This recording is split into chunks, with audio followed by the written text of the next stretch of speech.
Welcome to Raging Bullets, a DC Comics fan podcast, episode 385.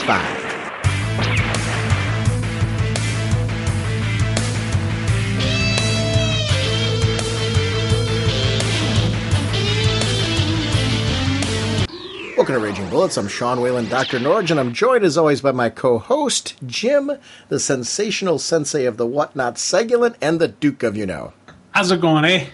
Jim, on this episode, we are going to be talking Aquaman, issue number 29. We're going to talk Action Comics number 29, Batman, Superman, I even did this, issue number 8, and World's Finest, issue number 20. We are proud members of the DC Infinite Podcast Partnership, the Comics Podcasting Network, and the League of Comic Book Podcasts. Once again, sponsoring this episode is DCBService.com and InStockTrades.com. Over at DCBService.com, at 50% off, you can get the kickoff issue to the Superman Doomed event, Superman Doomed number 1. Beginning the super event that you have been waiting for in the New 52, Superman vs. Doomsday, in a way that you've never seen before. And with Doomsday's deadly new abilities, in this battle there can be no winners. The Man of Steel must unleash insane levels of power in order to do the job, only to terrify the world he's saving. Beating Doomsday is only the beginning of this never-ending battle. It's a $4.99 book, 50% off, only $2.49. Remember that DCBService.com is a digital partner. Whether you're doing Comixology or My Digital Comics, you link those accounts, you earn 5% of those purchases towards your DCB service order. So be sure to link those accounts and start earning credit. Over at InStockTrades.com, they are offering a 60% off sale on select DC trades. Most of these look like they're from the Vertigo line. It's things like Army at Love, Demo Volume 2, Greek Street. It's just amazing content that's available at 60% off. Just for an example, Greek Street, if you were going to get Volume 1 of Greek Street, it's $9.99 regularly. 60% off is only $3.99. So it's just a great way to collect some of these series that you're like, I was really interested in this Demo. This is Brian Wood, who's terrific. It's Volume 2 of that trade paperback. That's a $17.99 trade paperback. It's 60% off. That's only $7.19. So it's a great opportunity if you're like, hey, these are a lot of Vertigo books I've been wanting to read. You can grab these now at 60% off from InStockTrades.com. I want to thank DCBService.com, your pre-order source, and InStockTrades.com, your collected edition and hardcover source, for continuing to support our show. Mr. Segulin, what kind of a podcast are we? Raging Bullets is a spoiler podcast. We go in-depth into plotline, story twists, and whatnot of the comics we're discussing on today's show. So, if you haven't read the books, you may want to come back later so you can better enjoy the show. So, do you refer to our podcast as Raging Bullets, or Sean and Jim, or Jim and Sean? This will make a lot more sense when you hear some of our discussions about some of the books this episode. Let's talk some comics. Carter Hall, scientific genius from a far-off world, flies into action as Hawkman. Jim, I wanted to announce something that I recently just announced on our Facebook group. We have become a partner podcast on DCInfinite.com. And this is put together by some of our friends who were associated previously with DC Comics News. And you and I were both really big fans of that site because it was dedicated towards news and rumors and all the things as fans that we want to know about what's going on with everything DC. It was a great partner complement to our podcast. So when I found out that Ed and the guys were going to be working on DCInfinite.com, we were having conversations behind the scenes about, how could we better link our podcast with other DC-related podcasts like the Blog of OA and the Podcast of OA, for example, and, other things, a Batman Universe podcast. There's so many podcasts that are now listed as DC Infinite Partner Podcasts. So it's something to be shouting out at the beginning of our show, like we normally do any of the other groups that we're a part of, that we are now a DC Infinite Partner Podcast. And the great part is when Ed and I were talking about this, we talked about sharing the same discussion group on Facebook. So we are going to share our Facebook group, which is the Raging Bullets Facebook group, is now the DC Infinite and Raging Bullets discussion group. Because fans from DC Infinite obviously are going to be wanting to talk about the same topics and discussion points that we're going to talk about on our show because it's an all DC website.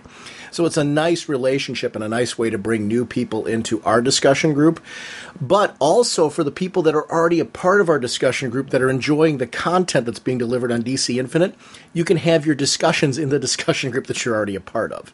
So it's a win-win for new people coming in, but also for our people who've been there previously who've done such a great job with the discussion group. I've mentioned on the show many times how the discussion group has gone well beyond our podcast. It's grown beyond that. And I think this is just a sign of that.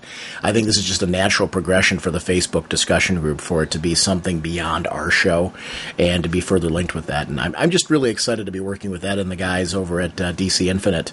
And we have some cool things we've been discussing for down the road in the future, some cool things we're going to do with Hero Initiative and Comic Book Legal Defense Fund and just all kinds of other different things that we're going to be doing on the show. Ed's going to come on our show at some point. We're going to have a discussion with him about the website and the goals and their podcast. And so it's just great to be a part of that group. I'm glad that Myron from the blog of OA and podcast of OA joined up to be a part of that, and the Batman Universe and so many other podcasts. And please, if you're a partner podcast of DC Infinite and I didn't shout your name out, I'm just doing this very quickly just because I wanted to shout out formally on the show. It's dcinfinite.com. And if you're looking for a news source, all the cool things DC in comics and all across media, games, film, everything you want to know, DC Infinite's got it. They have been behind the scenes working on a beta version of the website that has all of the recent news up to present day right on their website. So if you go there right now, there's a ton of content up there. It's dcinfinite.com. And it's a wonderful website. And I know you were a big fan of using DC Comics News when that was up and around as kind of your news source. So now you've got another source for you to go to get that on the show. We'll be using it to discuss a lot of the upcoming news right on our podcast. So it's dcinfinite.com. Really cool stuff. I'm glad that they're here. And speaking of interesting news, movie news, Dwayne "The Rock" Johnson has confirmed a DC movie role. Now, they haven't specifically said who he is, but there is the comment everyone was throwing out, could he be Jon Stewart? He said Jon Stewart and Black Adam are his favorite characters, and the Green Lantern has already been ironed out. So could we be looking at Black Adam in an actual DC movie and having The Rock play him? How outstanding would that be? I'm very excited by that right now. I think his comment, though, with Green Lantern was that the Green Lantern movie's already been done, meaning that the Ryan Reynolds movie was already made. So I wonder if he was referring to that. I don't know. It's interesting to speculate on somebody's comments when they make these, Twitter comments. I love Twitter. One of the limitations of Twitter is you have a limited amount of space to get those thoughts out there. So sometimes you'll post a tweet and it isn't all of what you wanted to say because you're in such a compressed timeline. Here's a question I brought up on there, and I first of all, I would love to see him as Black Adam. I'd love to. Jon Stewart, it's an interesting debate on him. Would he be a good Jon Stewart or not? I don't know. I love the fact that he loves the character. So to me, if somebody knows and understands the character, are they capable of playing them? Yes. So I wouldn't mind seeing that. The other thing I threw out on the forum, and it was thrown out by other people as well in the Facebook group, was Cyborg as a possibility. But Ed made an interesting point about The Rock's age. The Rock might be too old to play Cyborg. But I think that's an issue of what is the backstory. Like, are they going to go that he was a former football star? Are they going to play him really young? Are they going to play him older in the age range of Batman now? I don't know. It would be interesting to see what role they're going to play him in. To me, Black Adam would be a geek-out dream if he was going to play Black Adam. Because I think he would be a great Black Adam. Oh, I think he'd be outstanding either way. And if they ran, traditionally Cyborg's always a kid who, and it's part of the tragedy of the story of the character that he's this kid who's this high school superstar. He's got this bright future ahead of him. Plus, he's very intelligent, so he's not just a musclehead meathead. But then he gets this tragic accident, and his life completely flips upside down. And it's that the hero in him steps up and continues on. And he doesn't just say, oh, woe is me. He becomes a hero. And that's something that's always great about Cyborg. So that being said, I like Cyborg as young, but I tell you, the guy can act, and he's absolutely wonderful in just his presence. So if whatever character they give him, he can pull off. And speaking Jon Stewart, he definitely could pull that off. Jon Stewart, yes, is the architect. Yes, he's the very intelligent person. But first and foremost, in my head, he is and always will be a Marine. And the Marines have to have that presence. You have to have just that physical, bam, hoorah. The Rock has that. He's got that presence. And same thing, of course, Black Adam. I love the character. I've geeked over him multiple times. And the fact that I may be getting him playing him, I'm like, yeah. I was just like hooping and hollering and doing a little happy dance. I have to say that's my preference. Black Adam? Yeah. Anytime I throw out a character like Cyborg, that's just speculation. I mean, it's very loose speculation because we aren't given much, to go off of right here other than that there's been some form of DC character he signed with. But if there was a choice, because like you, I would geek out at seeing Black Adam on screen, and for some reason, I just think he would be perfect as that character. Oh, God, yeah. What about Shazam? What about playing the Shazam side? Do you think that would work?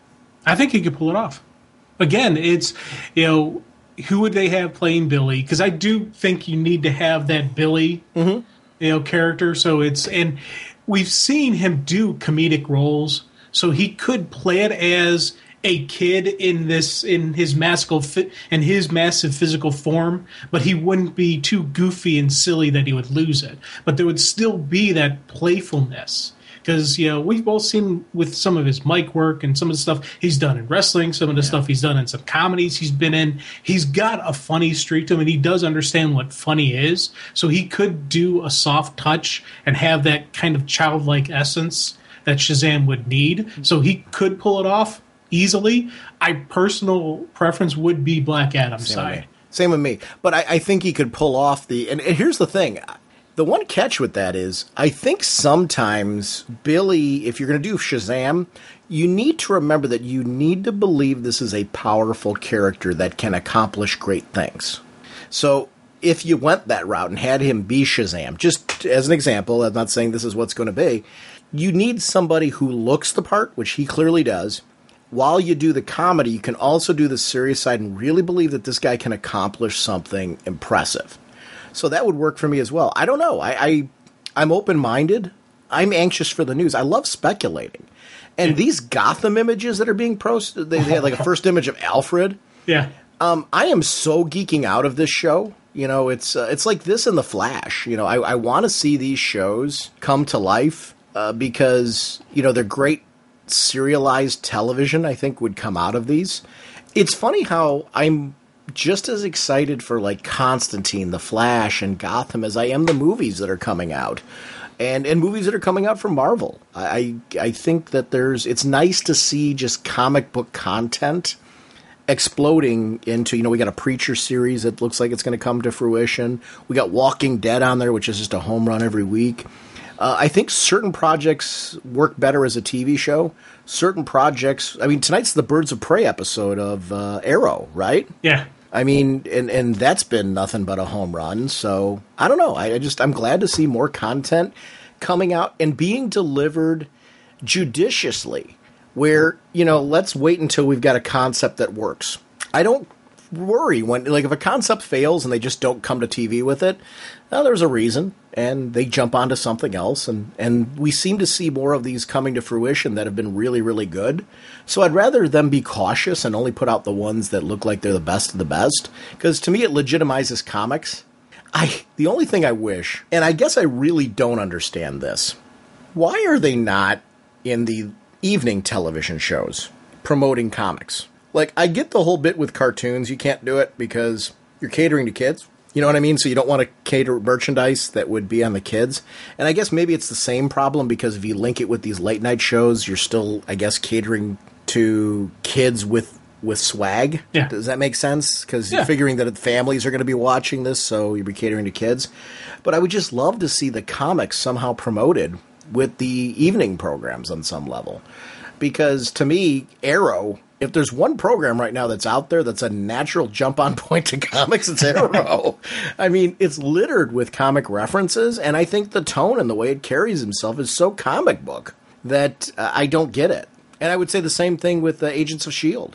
Oh God, yeah. And again, I think it's could be some type of laws or because we've heard a couple people say there's some with the marketing, et cetera, and the child marketing laws, et cetera. And I don't know the law, so I'm not going to try to quote anything. No. But on one hand, to us it makes perfect sense. Now, the only thing I can think of is the every argument they've used at different cons where they say, the comic books are one thing, the movies and the TVs are separate, and they don't mix the two. While Marvel Studios actually handles their properties, and so it's the only argument I can even think of would they could throw out, but it doesn't make sense to me because here's an argument to that, and here's where agreeing with everything you're saying, you're amen, but. All I know is I've seen many an ad for Marvel films during Arrow. Yeah. And honestly, I'm not knocking that. I think that's brilliant. Why wouldn't you do that? So I guess on the other hand, I would be thrilled during Arrow to see an ad for a Marvel comic. Yeah. Just something pointing people to, hey, there's books that support this stuff. And they're great. I don't get it. And perhaps a free code. Because we advertise all different kinds of apps on programs as well, and why not, have that a part of the app and then link that in, just the content. I don't know. It's the comic fan in me that really believes in the material that we're all fans of, that would like to see some way to reach out to a new audience. And that's really, and I'm not saying it in the face of any legalities. I would love to see more being done legally in the right ways, whether it's through television or websites or wherever it's appropriate and allowed. I would like to see more of an outreach to this wonderful material because there are creators that are delivering amazing things every month. I think there is such an audience out there that would eat this stuff up if they could just be exposed to it. And I think there's ways to do it. And that's where it always comes from. And you, I think, put it eloquently as far as just there's limitations that are there that we don't completely understand. Yeah. But, it's in the face of that. I hope that at some point in time they find a way to get the word out more about this product because the numbers are just crazy nuts away from what they should be. You want to talk Aquaman? Oh, God, yeah. I want to talk about Aquaman issue number 25, Olympian. Not 25, 29, Olympian. I don't know what I'm in La La Land. Let's try Aquaman number 29, Olympian. Jeff Parker is the writer. Paul Pelletier is the penciler. Sean Parsons on inks. Norm Rapman on inks. Desi Ciente on letters. Rain Beredo on colors. Paul Pelletier and Sean Parsons and Will Quintana on the cover. RC Studios, the variant cover. Chris Conroy, associate editor. Matt Idelson, group editor. Aquaman, created by Paul Norris. And actually, you know what? I'm liking more and more that we're seeing with characters like Aquaman. Because before, they used to be reserved to, like, Batman. We would just see a wink and a nod to the character's history. I'm glad to see it with Aquaman in this book. Aquaman, number 29. Great book. I know you just read it today, like me, because it just came out today, and it was just one of those things we knew we were going to talk about Aquaman in this episode. Jeff Parker, for me, on Aquaman has been a home run. Very hard to follow up the amazing run from Jeff Johns, but Parker is really doing it, adding and exploding the mythos of Aquaman, but bringing in all the beats, at least for me, and I don't want to make an assumption for you, at least for me, that I have grown to love about Aquaman.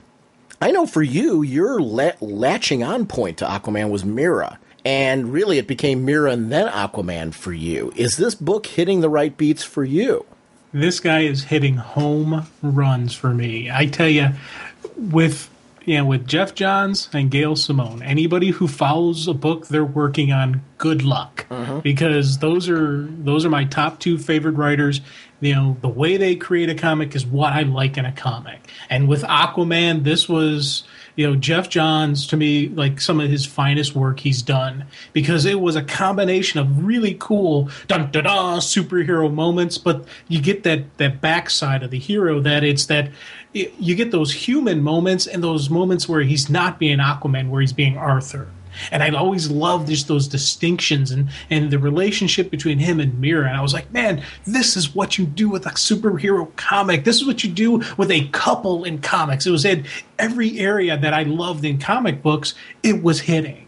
So when new creative team comes in, I'm like, you're in trouble, dude. Well, I'm getting those same type of energy. And especially the last issue that had his high school reunion was one of those that for me, I was digging, Aquaman. I was like, man, this is good. I like this guy.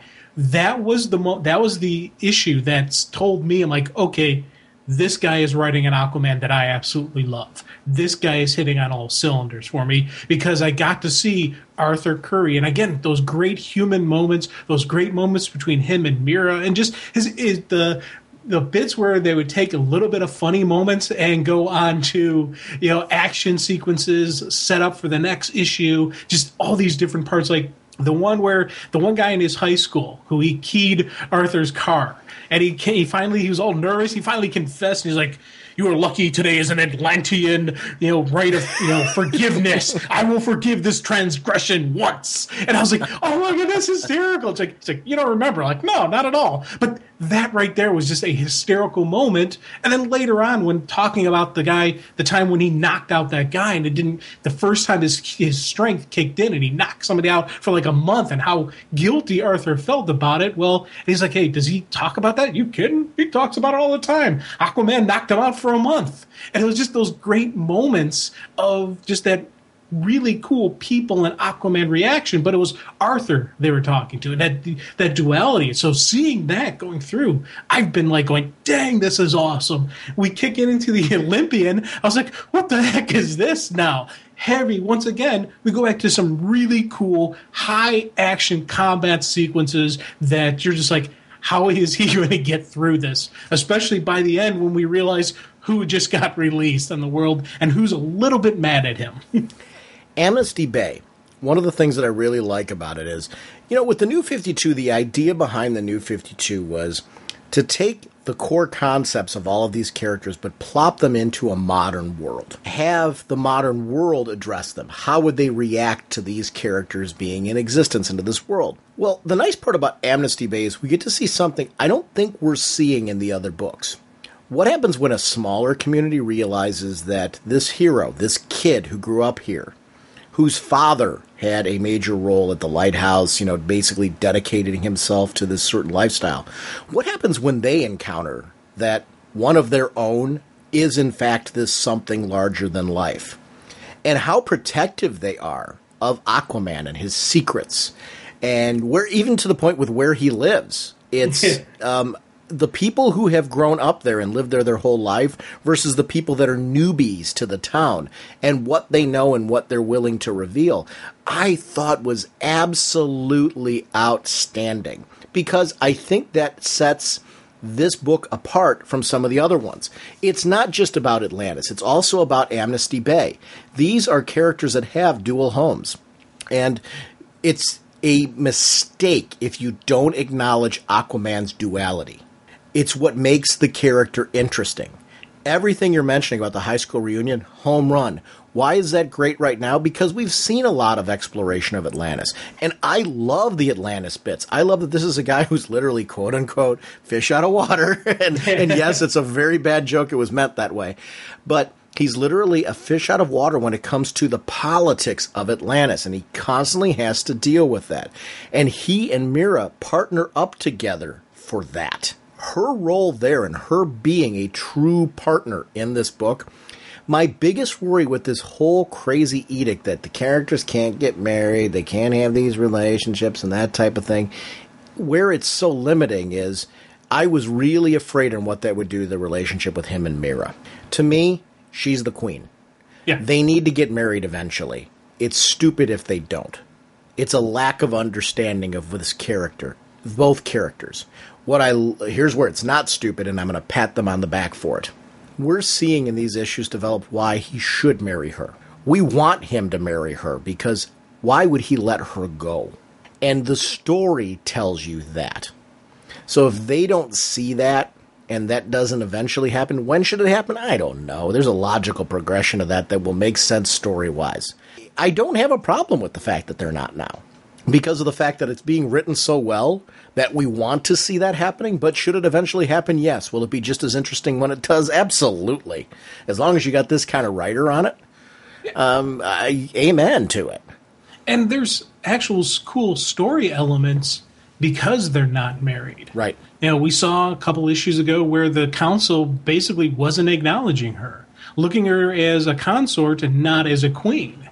But then in the current issue, where she shows up for the meeting that Arthur couldn't attend, they're actually looking to her, okay, she can speak on Arthur's behalf. And there, a couple of them still throw little jabs at her, but you can see just the royalty, the regalness of her, where she just, pushes through it. She doesn't let their little jabs egg on into a fight. No, we've got matters to attend to of Atlantean order. What's going on here? Let's talk. And she keeps the meeting going. She keeps them focused. And I loved seeing the fact that there is that progression. Eventually, she will have to be the formal queen. Yep. But we're already seeing the people start to kind of begrudgingly accept that her in that role. So we're going to see that come down the line, and they're going to take their time. But until they do, they're addressing it in story. And it's actually not the big elephant in the room that they're not talking about. It's right there.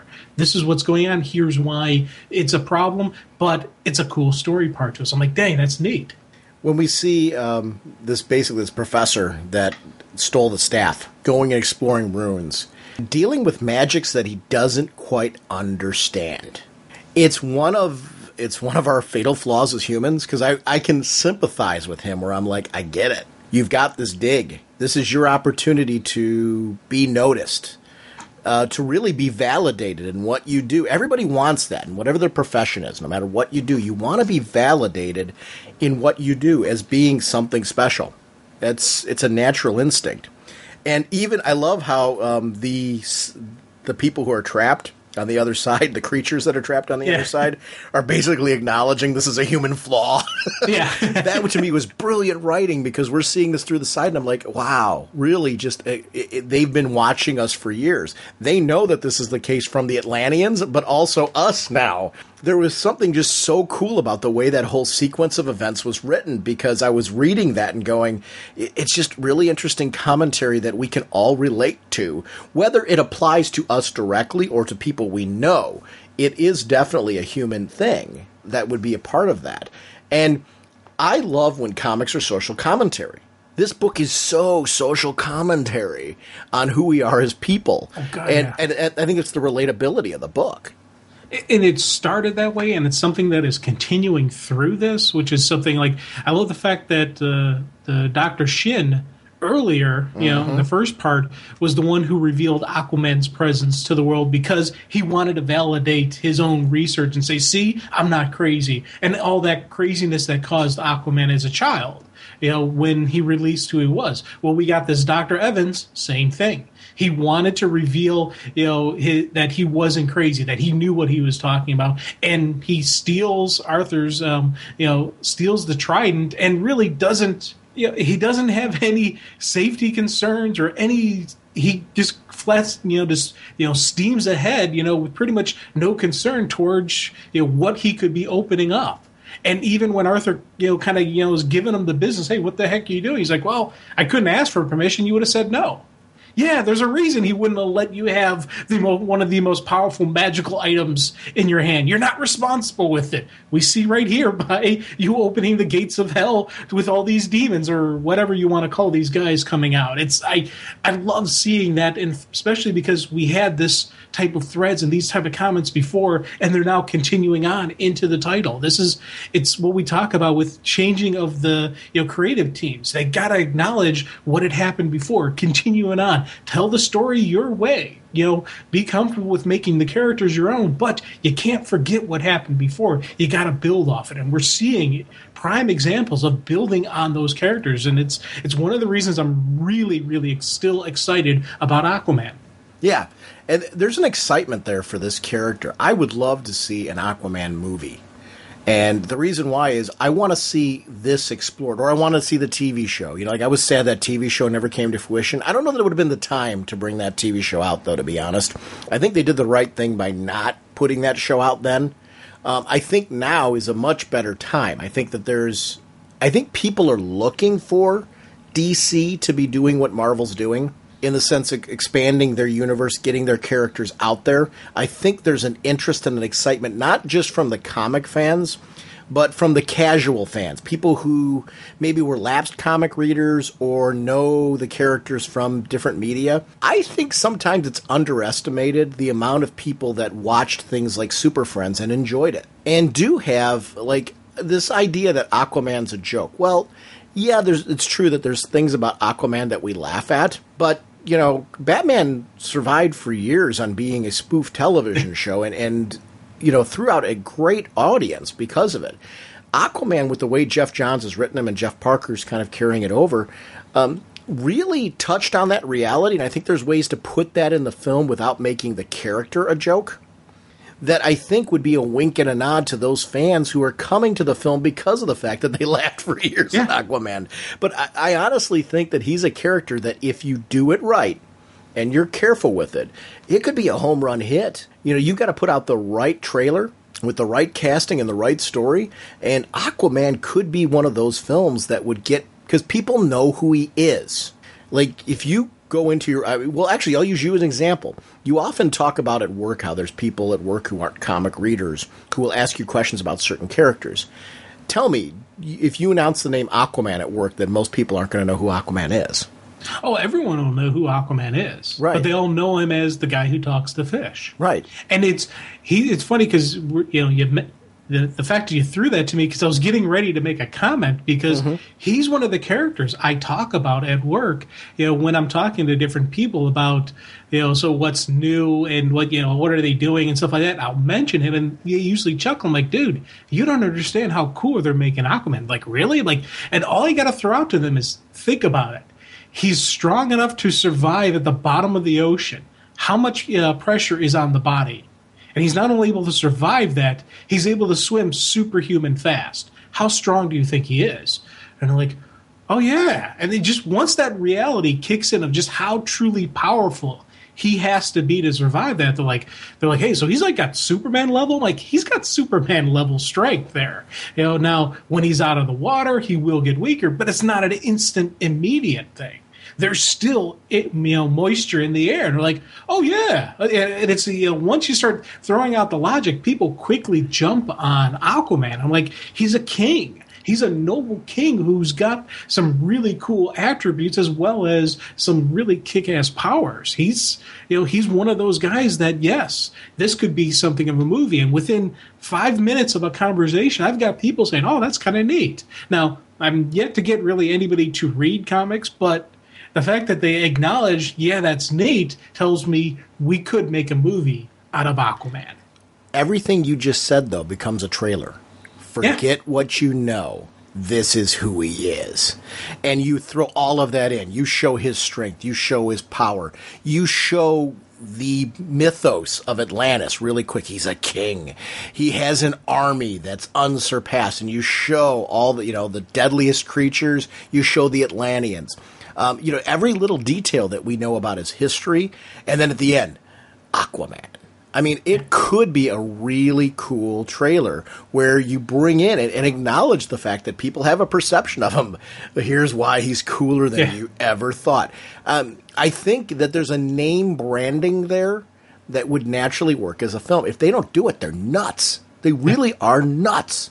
Because I really think that he's one that could be a potential home run hit. I will honestly make an argument that Aquaman is more well known than the Flash. And that's not diminishing the Flash in any way, shape, or form.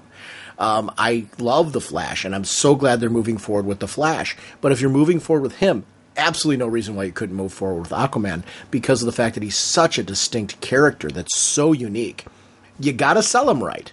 Yeah. And you got to do a film that's not a spoof. You got to do a film that brings it home. You can joke around in the film about it. But the joking should come from the fact that you think that I'm a joke. Here's a big whale that'll show you otherwise. Larger than life content where you see this guy splashing out of the water with stuff that you see in the film, in the comics. You can bring that stuff to, imagine CGI, this overly enormous whale coming in and crashing down on the bad guys. Yeah. People are going to be high-fiving this dude if you do it the right way. And we've seen it done in the comics in the way that should be done in the film. This run, 29 issues in, is exactly a template for what you need to do with him on the big screen. Oh, big time. Big time. And it's one of those things that I think you would get, again, it's everything you're saying about how the trailers, how you've got to sell it, but this would be one of those things that they could really, you get the right team behind it, you could get something, just out of, that would come out of nowhere that no one would see coming. Think about, stuff with Thor. People knew Thor, the God of Thunder, but they didn't know the DC Universe Thor. And people knew the Hulk. Marvel. Yeah, I know. I'm saying, but you said they didn't know. You said they didn't know the DC Universe Thor. I did? Yeah. Oh, sorry. That was all I was correcting. Otherwise, everything else you said absolutely correct. Please carry on. Okay, and like the Hulk. At most people, before the Hulk movies came out, they're thinking back to, Lou Ferrigno Hulk. They weren't thinking the massive superhuman powerhouse that is the Hulk. Comic book readers think the powerhouse Hulk, but the everyday average person didn't. I think that was one of the problems that a lot of my non-comic book reading people said they had with the Hulk movies. They liked the Lou Ferrigno. They liked, a super strong guy, but they didn't like the superhuman can jump a state. Personally, I love the fact seeing, we got this massive powerhouse in the Hulk. But these are things that, the comic book universe could bring over to a movie and have brought over successfully. Aquaman's one they could bring over. Wonder Woman's one they could bring over. Aquaman TV show could work. A Wonder Woman TV show could work. They just got to get and take the chance and try it. And I'm sitting here gushing about, a potential movie that's not even in the works. But, that's exactly how excited this, the series is keeping me going. I had this energies when Jeff Johns was writing it. Well, we got a new creative team on it. Guess what? I still have that same energy level. I still, when I read the issues, go, man, I wish this was on the big screen. I wish this was a TV show. I wish this was something you could spread out to other people. Well, here's the thing with... Actually, you're making good mention. Like, why did the Lou Ferrigno, Bill Bixby show work so well? You have to look back at that and really take a look. What was it that kept that show around so much?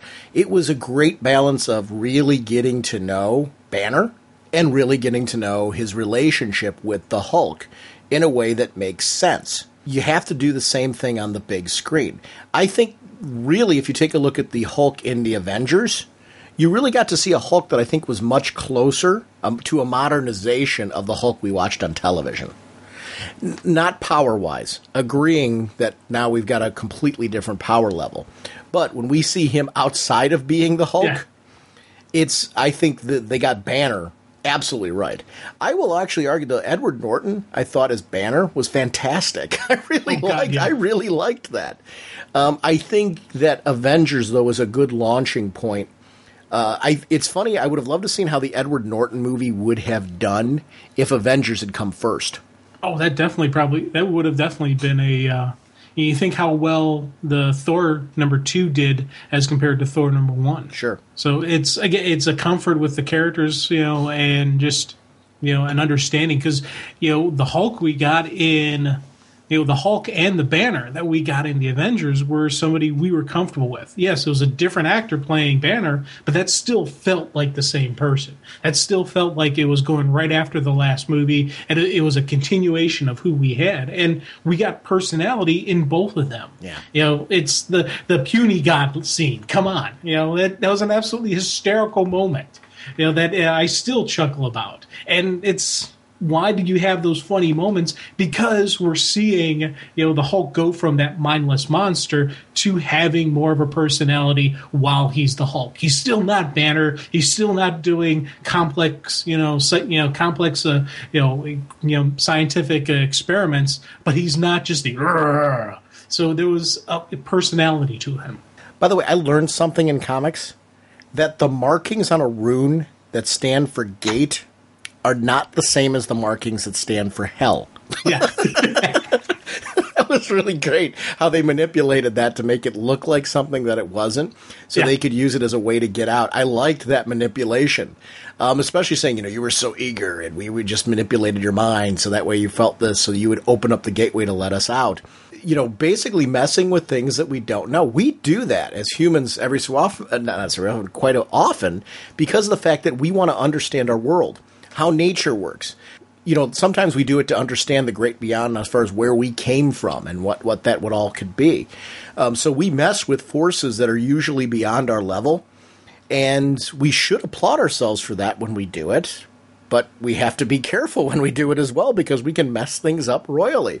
This was a great example of that.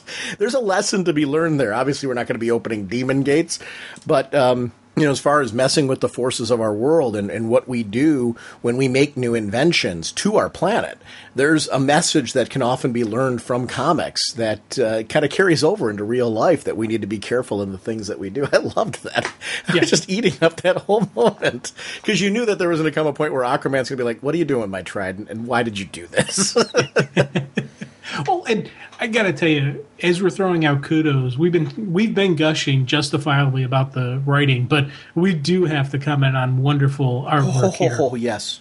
Especially and I don't know if this is inking or if this is coloring or if it's a combination, but the carnage that occurs behind the big action sequences. It's all dark and in shadowing, so I'm thinking it's inking. But again, I never know if it's inking or coloring, so I'm going to give credit to both of them. We have scenes of a female getting her arm ripped off, but it's not too gory. We've got a guy getting ripped in half. We have another one who... it looks like his arm's getting bit off. We have massive, massive carnage. And I'm seeing blood splatter. I'm seeing bones and whatnot. But at no point in time is this disgusting. Or is this, oh my God, I can't believe they put it in. The way they did with keeping everything in shadowy, everything in dark, and even the death sequences they do show, they don't take it to a point where it's like, oh my God, I can't believe they did that. Yeah. But there's still an artistic, just an artistic beauty to it, and just a beautiful usage of color, shadow, and just the images and the main stuff that draws your attention. But if you look behind that big action sequence, hey, you're going to see that guy getting disemboweled there. Enjoy. And I'm like, wow, that is just a really cool balance. Talking about the art as well, and see, I've come to realize I'm not an artist, and my artistic eye, as far as I know what I like, I know what works really well, and I've found that when it's the creative teams are just gelling, when your penciler knows who their inker is, and the inker knows the color, and they all know the colorist, and they know what to expect, and they understand the storytelling the writer is trying to do. You got a great creative team. And it really should be kudos to the whole creative team as far as just gelling together. This book does that. Here's a great point. It's not always when there's action sequence. Like Mira, when she comes into that meeting in Atlantis, I just thought that sequence where she comes floating on through and she's first introduced, Mira, and Arthur can't be here. There's an emergency. There's a beauty and a grace, but also a sense of speed and motion to how she came in that sequence. And I like those as well, because I'm a fan of characters' costumes and certain poses that show motion. I grew up with the Batman when he'd come swinging in. You would see the cape flowing behind him. And every time he would enter into a new scene, the artist would do something to make that look impressive. Superman, when he would land, it looked different each time, but it was impressive. There was something uniquely majestic about that. That sequence with Mira has that, and those are moments that I, as a fan, really like. It's the same thing as when you throw a punch or a kick or something like that in a way that makes that character look unique. I thought this made Mira's mode of travel look very unique, but graceful. It makes you want to do that. Like, I want to be in that moment an Atlantean and able to swim and do things like she can because it looks cool. And that should be something when you read superhero comics, you should feel like, I want to be one of them in that moment, because that's what brings you into the story and takes you out of the real world in those moments. That's, that's the great part of fantasy fiction, is those brief moments where you feel like this is really happening and you could somehow be a part of it. Oh, God, yeah. Yeah, definitely. And even like some of the fight sequences when Arthur first shows up. Mm-hmm. And you're really seeing him throw down and hit. Again, we talk about just the power levels that he has. You get that boom and that, was it the wakum or wakum or washum or however you're going to pronounce those, some of the action, the big booming as he's hitting. And then, just the swarming of monsters and just the fighting on. I love just, within that you get that etched look of determination in his face, but then you get these close-ups of, just where he's like, what the heck? What's going on here? Where it's that, again, it's that human side. It's that personal side. It's that, okay, what am I dealing with here? That's the inquisitive, and you can see it in his eyes. You can see it in the face. It's some really cool, facial expressions that always draw me in when I sit there and I just stare at it. Even just these monsters that aren't human faces, you can still see the emotions in them. So this creative team is hitting on all cylinders for me. I love the editorial note about Swamp Thing when they were talking about that algae bloom. Yeah. I thought it was great that the scientists were dealing with something that would affect the water ecosystem and really talking about, how much does it affect us and how much of an integral role do we need to play in this? We want to make you aware of it. This is something that's going on. It was interesting how the plant life behaved and giving you a story that you want to go and read if you want to see what more of this looks like, but reflecting that Atlantis is a part of a larger universe, and that the events happening in one book are going to affect the other book. And I don't know, that's something that, you can do that too much and it becomes overbearing. They don't do it too much. I'm glad to see it happening more because, for me, I'm reading Swamp Thing. And it's nice to have a reference to that in this book in a way that makes me feel like, wow, these really are happening in the same world. But on the other hand, for people that aren't, that, wow, cool, this happened in Swamp Thing. I'm just an Aquaman reader, but it's really neat to have that wink and a nod that this is happening in this large. I think it helps both audiences, either way, to know that, wow, this is happening in a larger world. And if somebody's reading Aquaman and they're a diehard Aquaman fan and they want every little appearance, which I've been that Batman geek, that, I didn't have a huge budget, but if there was a book that had some form of reference to anything that was going on in Batman, I would read it. I would likely pick up those 2 issues just to get that other story. It's a good move on their part to just kind of say, hey, look, this happened. If you want to pick up 2 issues of Swamp Thing to hear more about this story, go for it. I think that's cool. I like editor notes. I'm a fan of it. And I like the fact that they'd put in there saying, well, or you can wait until Aquaman finds out, because he will. And just that tease for the future that we're eventually going to find out what's going on and where this is coming, and we're going to see the tie-in and the connection between the two. I was like, that's cool. I want to see, because I'm reading Swamp Thing, but I want to see when Arthur finds out. I want to see how he deals with it and where that story's going to play out in his book as well. I like when the Olympian was getting the better of him. Yeah. And you see those sequences where he doesn't give up. The Olympian was going all Bane on him. It was literally Aquaman, well, okay, how's he going to get out of this one? And I like those sequences where you see this guy's a hero. And that's a definition of a hero. It's the not giving up, not whining. He doesn't have time to do any of that. He literally kind of shakes the cobwebs clear. There, you look aquatic. How can I use this as a way to give myself, even if I'm just buying time, how can I use this? That, to me, is those differences and those distinctions are what set him apart. I love that, because that's a great moment where you could get, you're talking about your comedy bits on film. That could happen in that bit, but then there's a very serious ferocity to the situation that, there's a wink and a nod and, oh, wow, look at that cute thing chomping on his head, but this is still the guy that was just beating him up in a major way. Well, and the little thing chomping on his head got a little dealt with, quite expeditiously by Hercules. Rip in half. I'm like, whoa! Again, cool sequence. But how neat are these bad guys? Oh yeah. That they're playing Hercules. If again, you have your classic moment of 2 heroes meeting, and there's going to be a fight. One is a little bit tormented because he's been trapped, in this hell on, not hell on earth, but in this other dimension. So he's a little bit afraid. Aquaman has no idea what's going on here, so he's fighting what he thinks is a big bad. Well, in reality, this is one of the good guys. And the villains are playing it off beautifully, just keep goading Hercules. He's going to take out Arthur, who probably is the only one who could, lock them back up in the, back in, through the gate and back into the prison. So again, great villain usage. Within one issue, I'm already really digging this villain, going, dang, this is a cool one. I hope they don't completely get rid of her. I think she'd make for an interesting foe for him down the line. Yeah, exactly. And I like that they're introducing this kind of Hercules into the DC universe.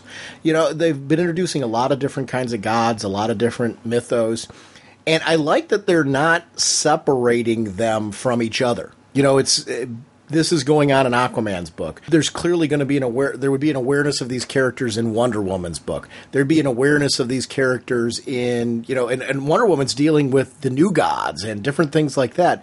I like that there's a different, you know, kind of god structure, morality structure that fits the DC universe.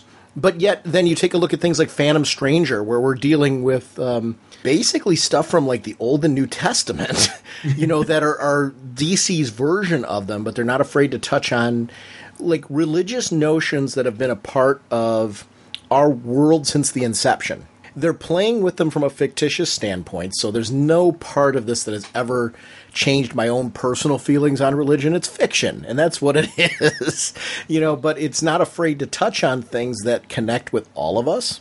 I honestly, that's one of the parts that I really like is, you know, bring these things in. Why not use them? They're great stories. Play with them your own way. It's fantasy fiction. Let's have some fun. And I think there's a connectability there to that. I love seeing Hercules in this. I didn't expect that to be Hercules, though, until the end reveal. I thought that was way cool. The way they handled that, I thought was good. Yeah, and you know, it's funny, they call the issue the Olympian, so I should have been thinking Hercules or any of that, but for some reason when he first came out, I was thinking that maybe he's one of the new gods or just you know, something else like that, because he had the full way his beard was. He kind of looked a little bit like you know, Highfather, a little bit like, you know, I was thinking, could this be, you know, another new god that I'm not aware of? Could this be something that way? I was not thinking Hercules, even. No. You know, until the very end, the big reveal, that's when I was like, oh, I should have seen it. Yeah, I agree with you 100%. I was not thinking at all that it was going to be Hercules. And I really liked that part. Just a terrific book. Hope this craft can withstand this powerful force. Our next discussion will be Action Comics number 29. It's written by Greg Pak with art by Aaron Cooter and Jed Daughtry, with color by Will Quintana, letter by DZ Cienti, with cover by Aaron Cooter and Will Quintana. The Robot Chicken variant cover by RC Studios, with assistant editor Anthony Marquet, with group editor Eddie Berganza, and of course Superman was created by Jerry Siegel and Joe Shuster by special arrangement with the Jerry Siegel family. Is that like a strange opening or not? Let me explain that one. First of all, I like the way that they're doing it. I'm glad they're acknowledging the Jerry Siegel family. That's cool. But it makes it sound like that Jerry Siegel and Joe Shuster created the book by special arrangement with the Jerry Siegel family, which isn't what happened. Yeah, just those two guys just did it themselves. Yeah, yeah. I get it that they're trying to acknowledge the fact that the Jerry Siegel family and they came to an agreement. That's cool. And I'm really joking because I'm perfectly fine with the acknowledgement because I get the theme behind it. You know, this came out of, this discussion came out of a voicemail that we got talking about how cool Action Comics has been and just kind of how it created like kind of a reinvigoration for one of our listeners to the whole Superman concept and the Superman, particularly in the New 52. I've been greatly enjoying Superman since basically Scott Lobdell came on and started revamping the Superman book. And I feel that like Greg Pak coming on, or Greg Pak, and I apologize for my name butchery on any of that, coming on this book has only helped Action Comics come right back up to the forefront. I do feel that this book has been a really nice evolution of something that I think has been missing. I wanted to be reconnected with Superman's past as the Kansas farm boy, the kid from Smallville. Having Lana in this book during these recent issues and really developing the idea that Superman had that past and having him acknowledge it and act like it, you know what I mean? And then, and there being that connection there has made me feel like this is Superman in this world. It's funny how small little winks and nods and the way that it's not really small, though. It happens throughout the issue. There's certain ways that he carries himself that I just think are uniquely Superman. And I feel like it's been well worth watching this guy from Action Comics #1 and Superman #1 through till now, because I feel like this guy's evolved to this point, and this is where he should be right now. I'm very into this Superman. I'm liking both books a great deal for different reasons as far as how they're exploring different avenues of Superman's life. Action Comics has really been real great. This whole story with Ghost Soldier and Lana in particular. What do you think of Lana, the revamp of Lana? Because this is Lana, but it's also a different sort of Lana than before. She's clearly that girl that came from Smallville and has elements of everything that we know about Lana, but there's definitely a different role for her in this universe. What do you think about Lana?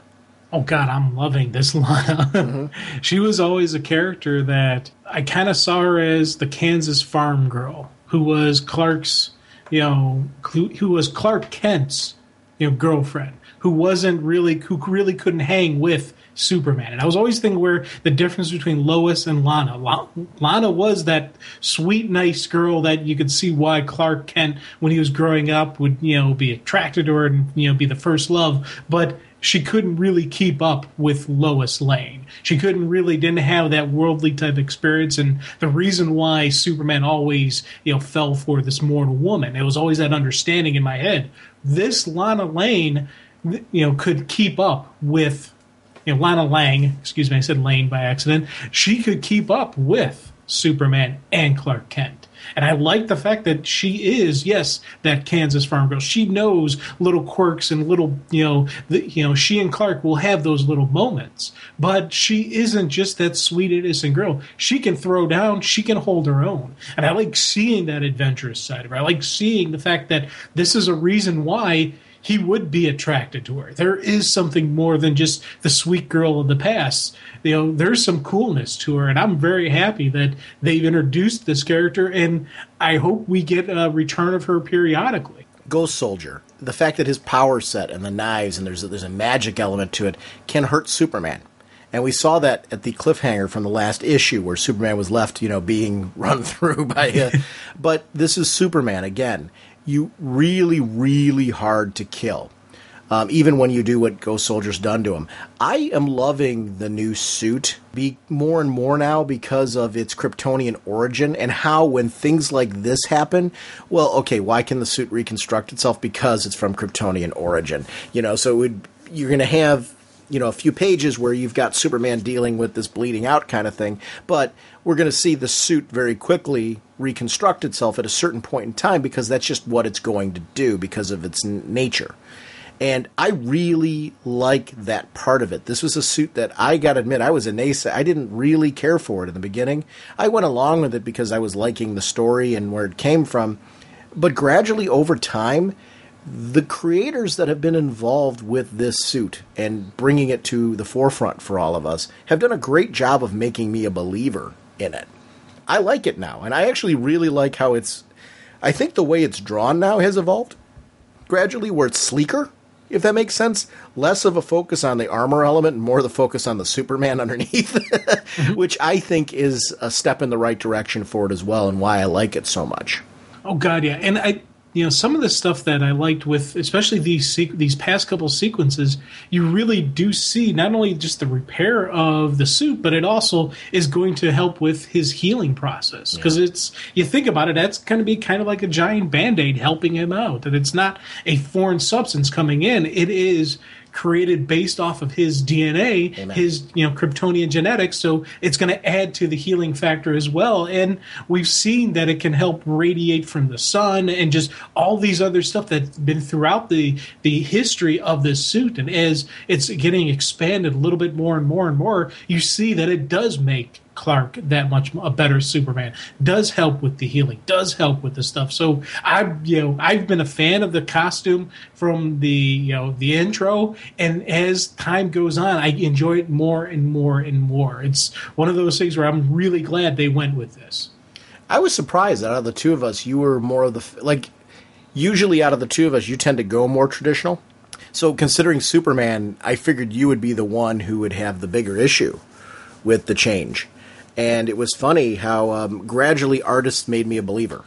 And I go all the way through, going all the way from Rags Morales and George Perez and Nicholas Scott, straight on through to Kenneth Rocafort. I really liked his run with Scott Lobdell and the things that he's been doing with the character, so much so that I ended up buying the statue. Then he's got, that statue where like Superman's kind of floating in.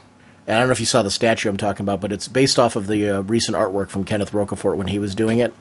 And it's just really majestic looking. It's Superman basically coming in for that landing with his arm outstretched and the other one like kind of pulled back in like a V shape. It's a kind of a classic Superman pose. Yeah. But, the costume is just gorgeous in that because it looks like sleeker. It's not, the armor isn't so in your face. And I think that's been the key for me, was letting the armor become a more of a sleeker part. And considering the history of the armor and what it actually is, the fact that the armor itself would evolve to that based on the wearer as well kind of makes sense. I like that idea behind it, and it makes sense that it eventually would become more sleek, because he's Superman. I mean, how much armor do you really need on this guy, unless there's a special reason? I mean, I'm a kid who grew up with the Supermobile. Yeah. And I loved the Supermobile. Did you know what I'm talking about? The one with the fists? Oh, I know what you're talking about. Came out in the front. I love that kind of stuff. Like, I love accessories. So Superman having a Supermobile and there being a reason. I don't quite remember why he needed it. I remember there being different missions where Superman needed the Supermobile. And there was some logical reason. Sometimes kryptonite was involved, sometimes deep space or something like that, I guess. I'm going back to me being a little kid, and I'm really not trying to diminish it. But I don't have, this vivid kind of this is the reason why I needed the Supermobile. All I know is as a kid, Superman needed it, and it's cool. The thing had fists. Yeah, I remember that. And I always remember the kryptonite stories. Yeah. Where he was doing some type of battle with, either Luthor or some kryptonite creature or something in it. That's why he needed the Supermobile. Every time that was ever brought in or mentioned or whatnot. So wasn't it sun-based too? Like sometimes he was in a place that didn't have some our sun. red sun stuff. Yeah. So I don't know. I'm a fan of accessory. I think it's my Batman background that Batman always had different mobiles. It makes sense that Superman would. Superman's had fists though. Yeah. And his worked off of Superman's own strength as well, if I'm remembering correctly. So it was also Superman doing the punching inside. But this story in particular, I love when you bring a little bit of a fantasy element in, because you get to see creators just having fun. We had those creatures that basically Superman was trying to release, because I grew up with the Superman that had inside his Fortress of Solitude, as we're seeing in the New 52. He had these cages where the purpose was to study and to help and to save. It's not about trapping. It's about trying to create an ecosystem for these creatures that can't survive on their own. So this is a guy who has a big heart and is looking at these creatures and saying, hey, wait a minute. These are being abused. And if, I can bring them out and I can find a home for them, I can study them and maybe find the correct habitat. Maybe he would find wacky planets that we didn't know existed that are uninhabited, that were the perfect ecosystem for these. Somehow Superman just knew how to find these things, because in his Fortress of Solitude, because his dad was this scientist, Superman had access to these computers that could help him figure this stuff out. And that to me is Superman. He does that in this. There's points throughout this where you see that Superman, when he's got downtime, which is very rare, but when he's got downtime, he's clearly studying things. And he's getting to know more about the universe, Kryptonian history, things from his dad that have been handed down. This is a guy that's very in tune, because he wants to do the best that he can to be the best hero possible. I do think, we used to joke around about our debates about him being a natural leader, as far as your concept of a military leader versus, I think this is where I see Superman as a leader, and it is where I think there's a distinction as far as just our concept of it. The fact that Superman, in his downtime, would take the time to study these things because he's trying to figure out how to make the right decisions to make the world a better place is where I see his leadership role. And I think we both agree, whether we're looking at it as leadership as a label, or whether it's just that this is a uniquely Superman concept to be so open-minded to other species, I think these are qualities that are uniquely Superman, and why I think this book is working so well, because it's bringing them back in, whatever you call it. Yeah, and it's this issue, especially like in this current one and the ones before it, we get to see these great moments of it where it's not just Superman studying them. It's not Superman finding the perfect environment and all that, because I love that stuff as well, but I love seeing the fact that Clark always thinks he can save everybody. Mm-hmm. And it's just that never say die, never let go. We've got these cute little fuzzy white things that are being, quote unquote, exploited by the underground world, and being used as a light and power source. So they're going to free these creatures. They're going to do the right thing and bring them to the surface. And when they get to the surface, they react, badly with the sunlight and turn into vicious monsters that are going to rip people apart. And I love just the fact that Clark was, wanted to do this great good, but even then he was still thinking, okay, I can figure this out. I can get them to safety. I can get them somewhere else. And the whole time he wasn't thinking, I've got to slaughter these creatures. It was always about saving them. It was always about protecting people, saving the cute little monsters, getting them back, talking them down. His friendship with Baka, with the big monster that, is the little creature that he even referred to as a little boy sometimes, because he saw the creature have a childlike innocence. And I loved these moments. Those are those really cool Superman moments that you have this massively powerful creature who uses his power to save everybody. And I love that distinction of Superman. And then Greg Pak spent a couple of issues really developing that relationship to the point where what turned out to be just like this cute little small character that seemed like a sidekick turned into something much more as it progressed. That, to me, is how you develop. And then when you get to this point where you see the slaughter of these other creatures, it matters more because of what we'd seen developing leading up to this. You can't do that in one issue. You need to develop that over time, where there's an understanding of what Superman's really trying to do there, why he hid that creature was dead, and wasn't outward with it, because he's trying to protect. He has to make very tough decisions at times as far as what he does to protect life, all life, because he's Superman. I mean, Superman, it's one of those things we talk about truth, justice, and the American way. The American way, to me, never meant that he was American only. It was more of what we consider the perfect American ideal, if that makes sense. We as people kind of think of, and that's not to say that our country always subscribes to this, or actually follows through on that. But I think we have this idea on what we always think our country should be and how we would want the overall world to view our country. Those are ideals. Ideals are things that we all strive for. And everyone, whether you're American or not, can relate to. You have an ideal for your country, for your background, for what you want that to represent when the world at large thinks of you. And I think that's something that, why does Superman have such universal appeal? Because Superman is one of those characters, when you look at him in situations like this, there's an ideal that's there with Superman that you always want to strive for and know that, like, to be Superman is so impossible. Because it's not just about the powers. It's about the man. And we could have those superpowers tomorrow. We're not going to be able to do what this guy does. We don't have his background. I'd like to think on some small way I could kind of do what he does, as far as and make those decisions. But he makes some heavy choices that would be incredibly unpopular. It's one of the reasons why I think he's so interesting in the New 52. To see him today and how people react to him today. I think the movie Man of Steel handled that very well. There were times where he really had to, it wasn't just universally loved. He had to really show people through his actions that, like, hey, you can trust me. And there's something to that. And I think that they've done this well here. Even better in the comic books, in all honesty.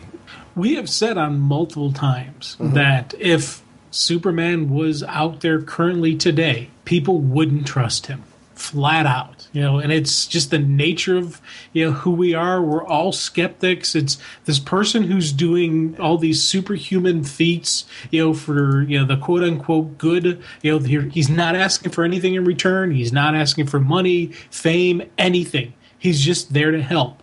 We immediately would say, what's in it for him? What's the angle? What's the catch? And it's just, human nature, American nature, whatever you want to call it. And I always love the fact that we get those moments in this book. But that stuff never swayed Superman. That never swayed Clark. He's always going to keep going. I think for me, that's the thing that I could never be Superman. I could never keep doing what he's doing, even though people are sitting there saying, hey, not trusting me. I would get to the point where I would distance myself. I'm like, fine, you want to deal, if you don't like me, fine, you deal with this massive problem on your own. I'm going to help these people who actually like me. And that's just my personality. I'd like to think I wouldn't do that, but to be honest, there are times when I could see myself having that, that little ego of myself that, oh, fine, you don't like me, I'm not going to help you. And the fact that never even enters Clark's mind is always amazing to me. Yeah. It's always the fact that no matter what the people do, he keeps helping them. He's there fighting on their side. Bruce will use the fact that people don't trust him, as part of his, the fear and part of the tools and, part of what he does as Batman. For Clark, it's not about that. Clark is out there in the spotlight, in the sunlight, bright for everyone to see, saying, I am here for you. And it's the thing I always love about Superman, and it's something that we're really seeing as these past couple issue stories coming through, especially seeing the stuff through Lana's eyes and seeing Clark see her, and seeing that old familiar friend. I love it. Just these are moments that I'm like, dang, this is cool. Yeah, to me, one of the great things about Superman and why Superman needs to be in multiple books, I think there's a lot of facets to Superman. I think we as fans, it's one of the things that fans, I think, most latch onto, and I think why people get so angry when they don't see all of them.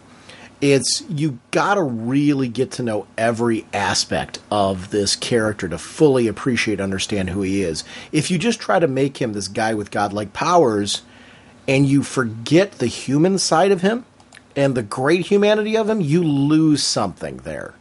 I think, especially recently, I think they've got a really good balance now.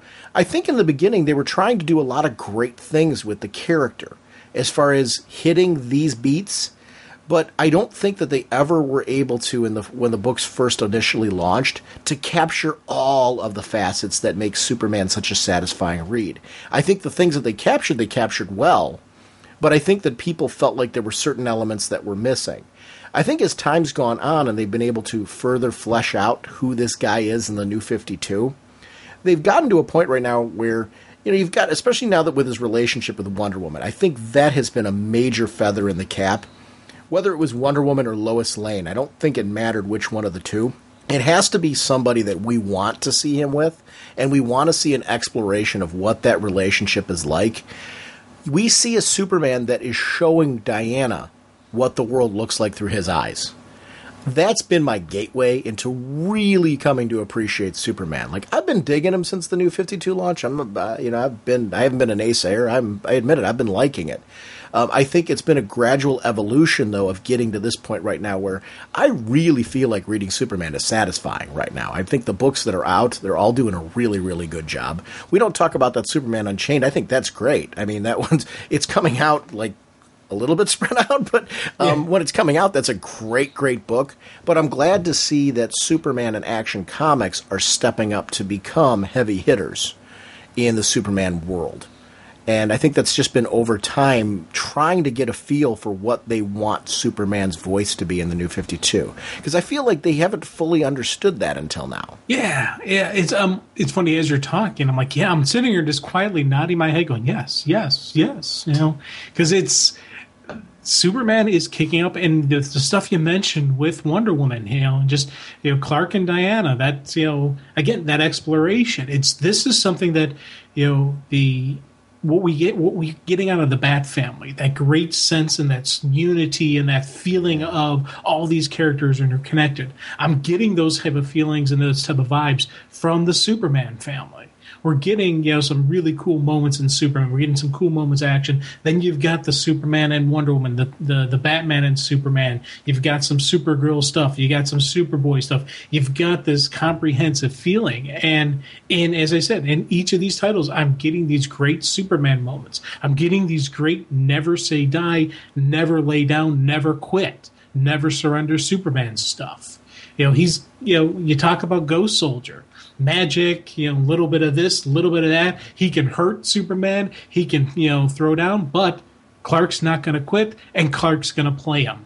And I love the fact that he was throwing everything he had at him, getting the guy to phase, and the second he phases, he hits him with the freeze breath.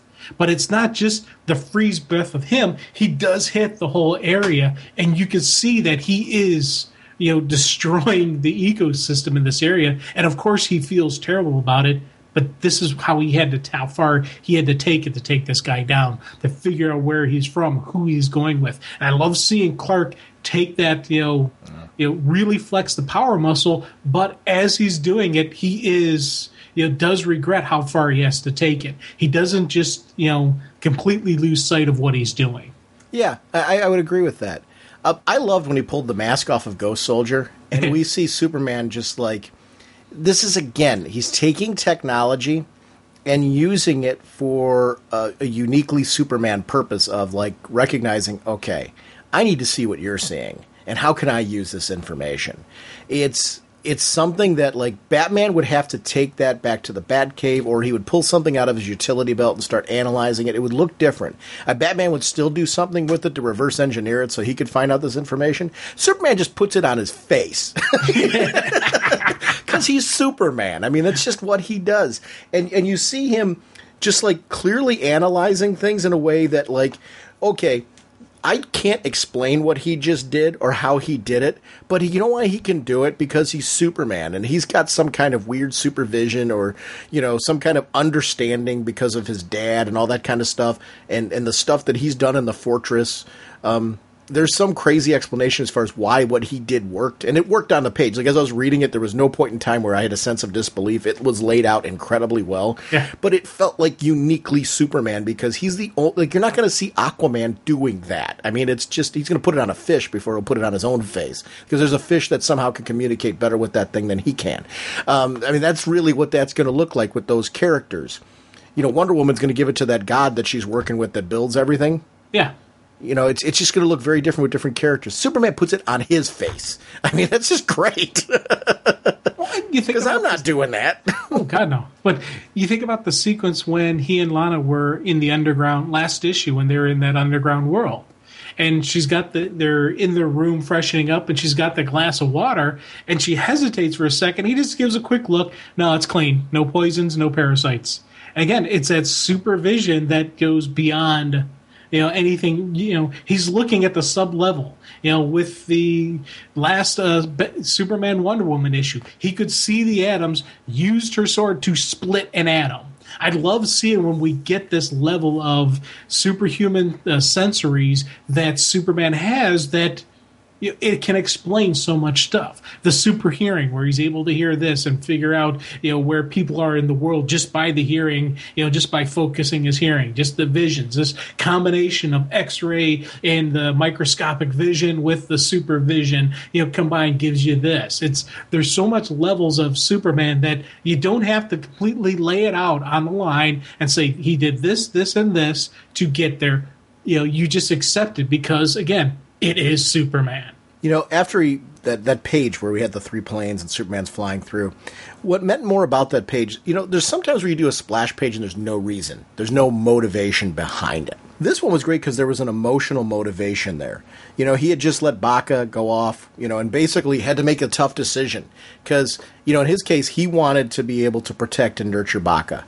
And hopefully in some way maybe let Baka run free and be alive and be, a part of society on some level, make there be an understanding there. Superman wants to be the ultimate peacekeeper, to make everything just somehow work. And I love that that's who he is at his core, but he had to make this decision and look at the realities of the world and just say, no, they're going to hunt you, and he basically saw that in his face, this issue. There was no other choice here. In that sequence where he's like, okay, I closed the ancient stone doors. He's safe. but I can still hear the crying. And you see him up in the sky. It looks beautiful. Yeah. I mean, that could be another poster. I talked about when Nicola Scott was one of the first artists that really made me a believer, this new costume, because we had her drawing Superman in that majestic flight.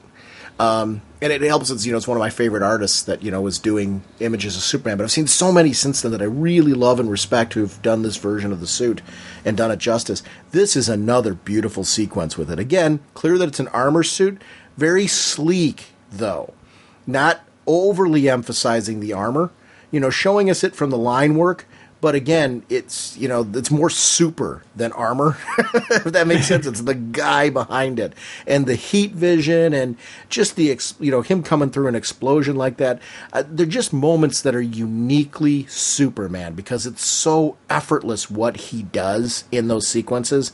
You need to see those every so often. It just was breathtaking to me. Oh God, yeah, and again, you see because the drones are coming in, and it's not even just going to take out Barca and hunt down Barca. Those missiles, he talks about how it's going to incinerate everything within a half a mile. Yeah. And there's multiple missiles going to be coming in. So he had to make that bad choice.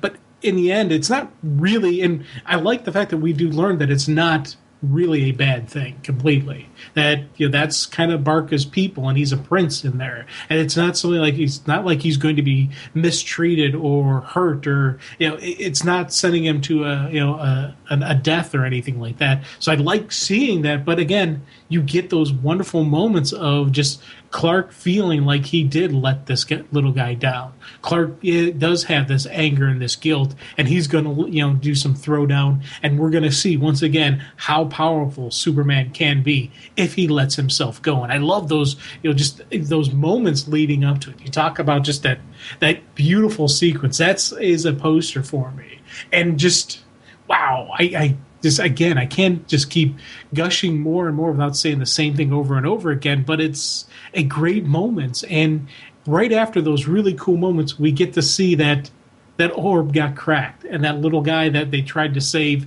died. And you're just like, oh, man.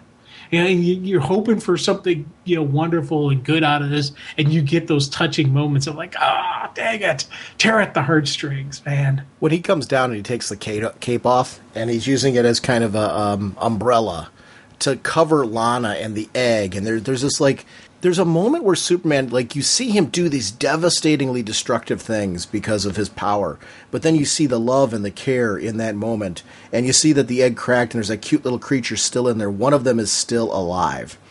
And then you see the cape hasn't fully been put back on yet, but he's got it draped over his own shoulders and partially draped over Lana.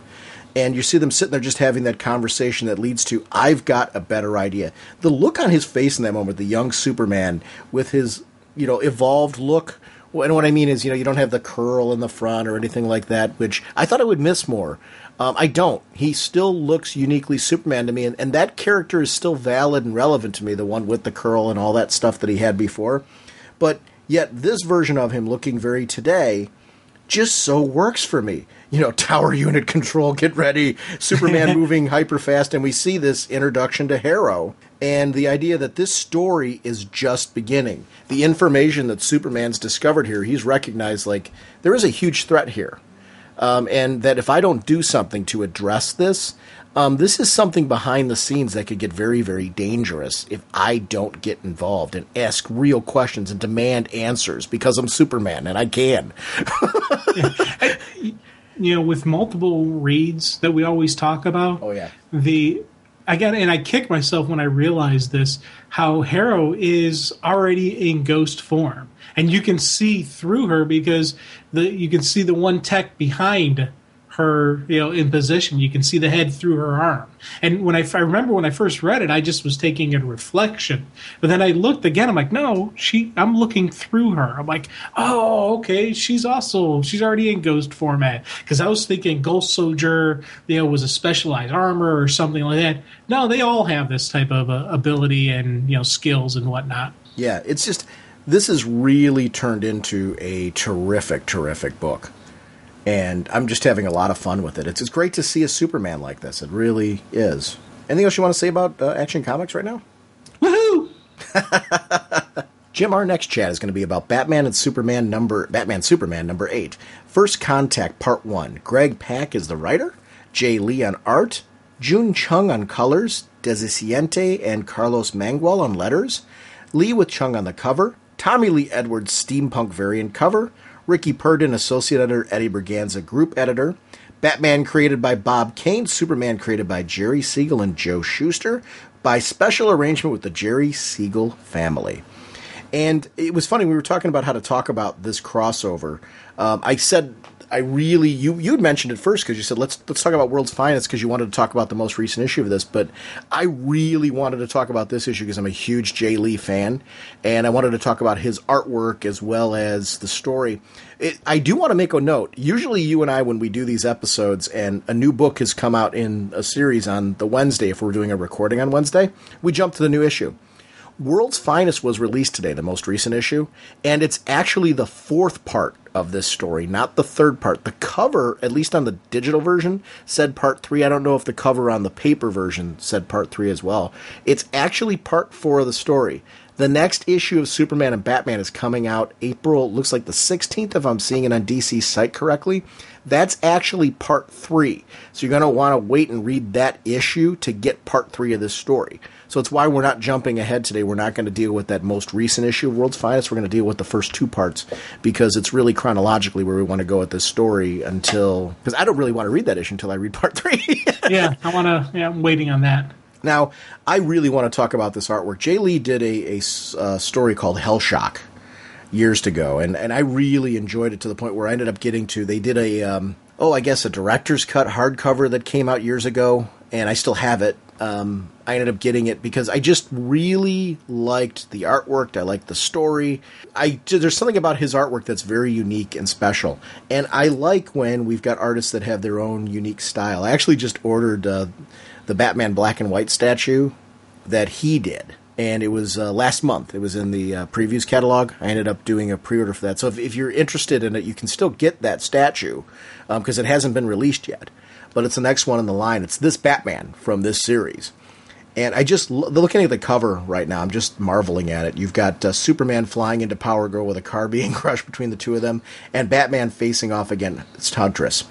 I am so glad they waited to have the first meeting between these four. We got to see sort of a wink and a nod back when Damian passed away in World's Finest to Huntress and Batman, and her showing up at the gravesite because of her knowing Damian, just kind of nodding her, not really a brother, but yet a brother. This would be so hard because there's not a familial relationship, but there is a familial relationship as far as genetics. And in her case, she knew Batman as her dad. So she's on a world where it's not like when you're adopted where you don't have a relationship with that family. In her case, her dad was Batman on her world. Now she's got another Batman here who's basically the same guy, and that to me is incredibly interesting. Kara's having the same problem with Superman. She had a strong relationship with Superman. We see that her relationship with Lois and Superman was very, very strong and on their world. Come back to this world, and you've got Superman here who is a much younger Superman. It's not her Superman. This world isn't even the same. It's very destructive compared to her world, which was very cut and dry, heroic. The contrasts between their experiences, when you see them come together, has made this story very rich for me because now what we get to see is, what is it like when they meet and have to address this on some level, internally and externally? Good stuff. Yeah, I absolutely am loving the story, and I got to say, the artwork is absolutely beautiful. This is true artwork, but for me, I'm not the big fan you are. It's again, I'm not knocking anything, so I don't want anything coming across as a negative or insult or anything like that. This is absolutely beautiful artwork, but just personal preference. It's like, some people like, country music over rap music. It's not, anything saying anything's right or wrong. It's just personal preference. Like the earlier stuff that Brett Booth and Norm Rappaport did in this series, I like that artwork better because that's the art style I enjoy better over this. Now, that being said, the story that's being told before current stuff, it's absolutely wonderful. And again, this unique style, and just that is this definite Jay Lee style that is going through, is something that is fitting the stories. So I'm not knocking even the choice of having him be an artist, especially when you think about the very first story arc they had, where they had the young and old, Batman and Superman teaming up together, and they had that whole situation they were dealing with. I thought that using his artwork was kind of a neat, was kind of a neat usage of it, and it fit, the art style fit with the story they were telling, with the who are they dealing with, what's Superman, what Batman is this ours, is this theirs, etc. So it's, again, something I was like, I like it and I enjoy it, but it is something that I still do have to get used to as I read this. But getting a comfort with it has actually helped me with the story, if that makes any sense. When were Brett Booth and Norm Rapman like the leads on this series? Because it's always been Jay Lee on art. Yeah, 5, 6, I think 7, and yeah, that was like you're talking about, like, that was a fill-in for Jay Lee. Okay, I'm sorry, I misunderstood because you said earlier in the series, and I was like, 1 through 4 was Jay Lee, then right. 5, 6, 7 was Brett Booth. So, and I like those. And actually, let me clarify. Actually, I want to agree with you on. I thought Brett Booth and Norm Rapman did a terrific job. I like their art as well. Let me ask you a question on that. When a series does that, like you have an artist who they do like 4 issues with, and I'm assuming they did Brett Booth and Norm Rapman because Jay Lee was doing the annual, because he did some of the work on the annual. I don't know if that was the reason. That's just kind of my assumption that sometimes they do like these rotating artistic teams to get them going. Do you like when they do that? I do. I don't have an issue with it because I liked both. Well, I guess the issue is too, I like both art teams. Yeah. So it worked really well for me because I was a fan of Brett Booth's work on and Norm Rapman's work on Teen Titans when they were on that book. So to see them here in this book worked really well for me. A lot of the reasons. Do you know what it is that you like differently about the art style? There's definitely more of a I guess more of a classic sort of look to Brett Booth's version of it. Is that what it is? I'm more of a fan of the what I call classic comic book, whether it's classic comic book with modern twist, a classic comic book, traditional classic comic book, mixed. It's a category I have. This art style I would consider more of what I would call the artsy art style. Okay. And again, it's not knocking artsy. Artsy is good. There's been a couple titles where an artsy style is something like, wow, that's really good. That's awesome. But for some reason, when I get to classic heroes like Superman and Batman, I like classic art style as my first choice. But it's beautiful artwork. You can't knock it. You can't really, and that's why I'm careful in what I say. I don't want anyone to ever think that I'm knocking, because this is absolutely beautiful. It's not my first choice, but it's something I can really appreciate and really enjoy. It's like, I'm not a big fan of rap music. It's just not my thing.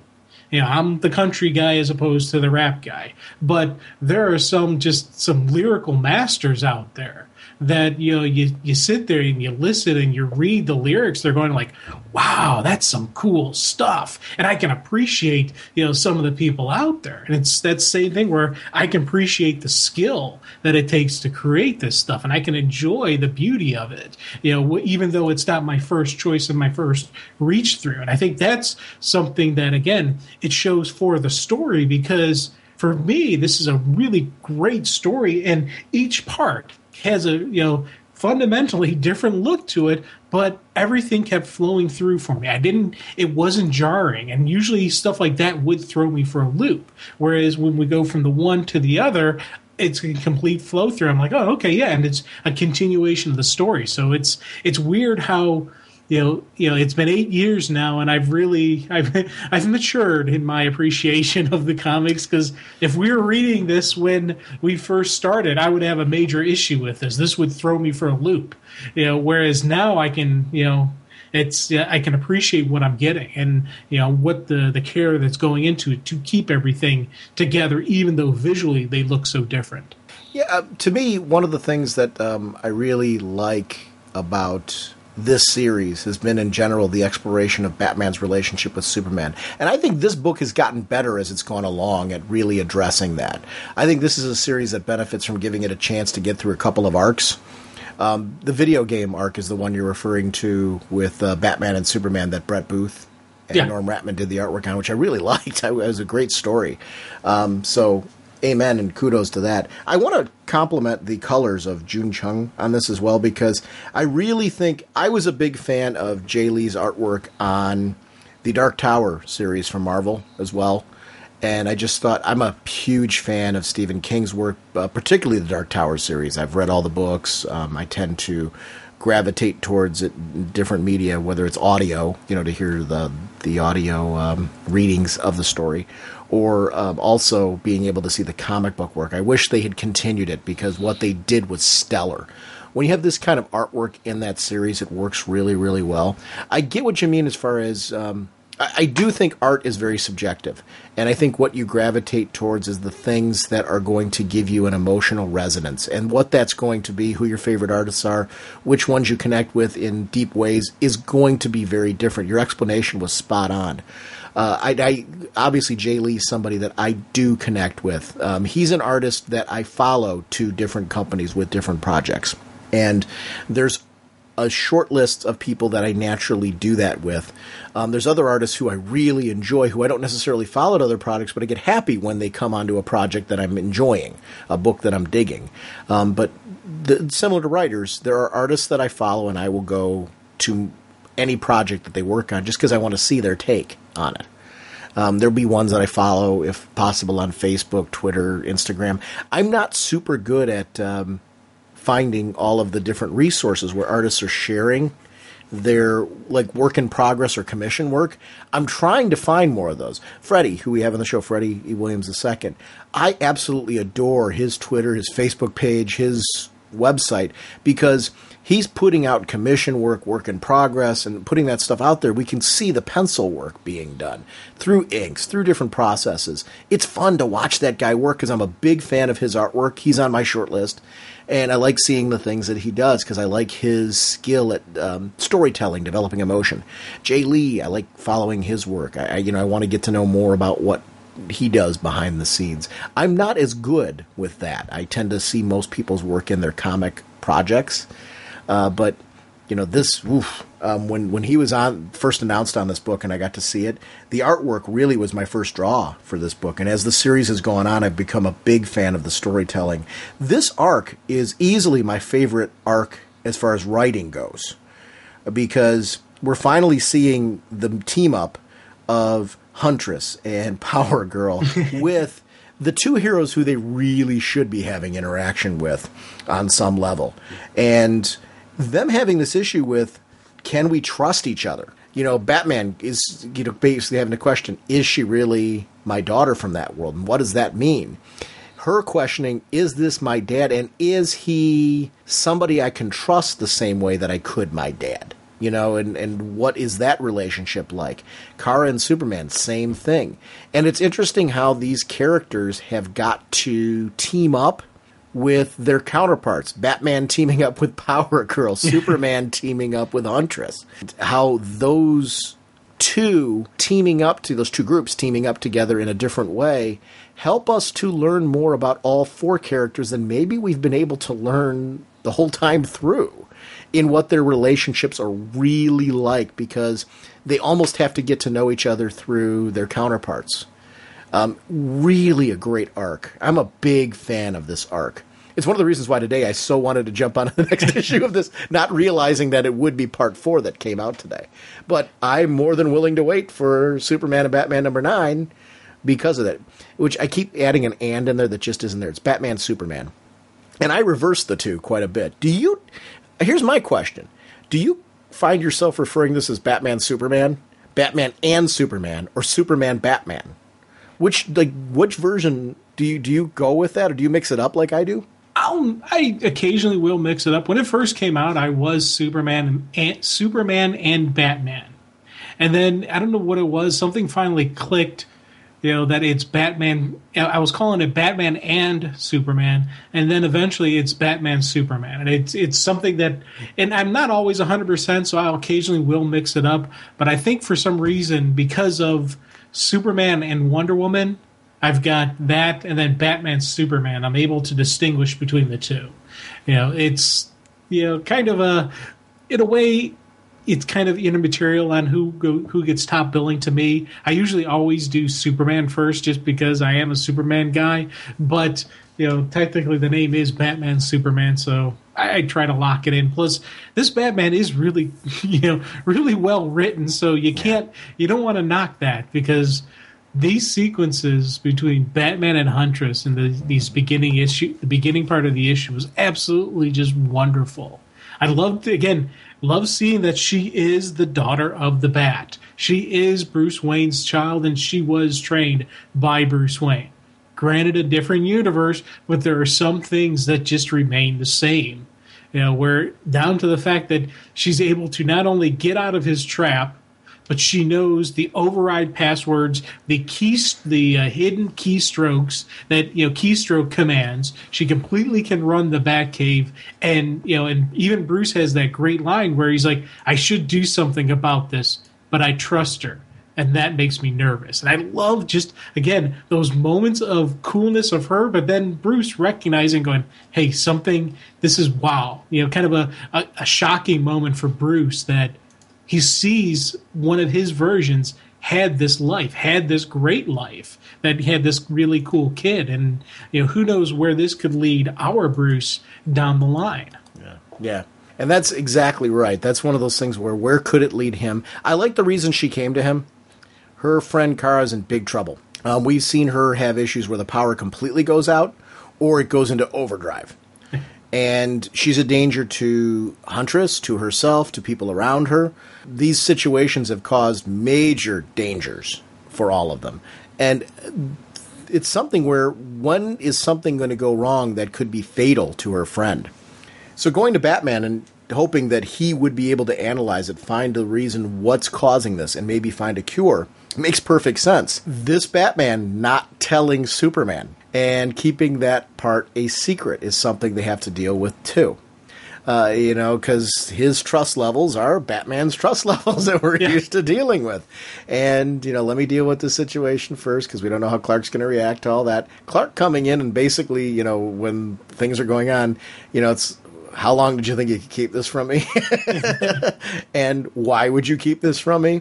Type of situation, which so totally fits the reaction that you'd see. And I absolutely love the sequence where Kara's overpowered. She's flying into the sky. Her heat vision shooting out of her eyes. Superman swooping out, and we see a dog that's there. Superman swooping in and like, okay, that's enough of that. I just thought that was a gorgeous sequence of events. The work on Kara, what she looked like there. The color work, I've got to commend again, because I really think, besides just the great pencils and inks, the color work on this series just looks really, really sharp to me. It's, this is the kind of stuff that I really, really like. I can definitely see your point as far as it being something more, I guess, artsy, and I don't know the correct terminology for it. I just know what I like. I really like this particular take on this book for that sequence. He's got the dog in one hand. You see the person behind him kind of going, whoa, it's a little kid, who's basically was running away from a potential danger sequence. But Superman flying in that moment to save the day, I just thought, right at the opening first contact page, I just think is gorgeous. God, yeah. And again, it's why I'm like, it's not my thing, but I still absolutely think this is beautiful. And you can take different panels and you can make them. We always talk about posters, and these you could frame and put on the wall and call it art. Flat out, just modern masterpiece, and just the way it looks, and just there's some really just beautiful.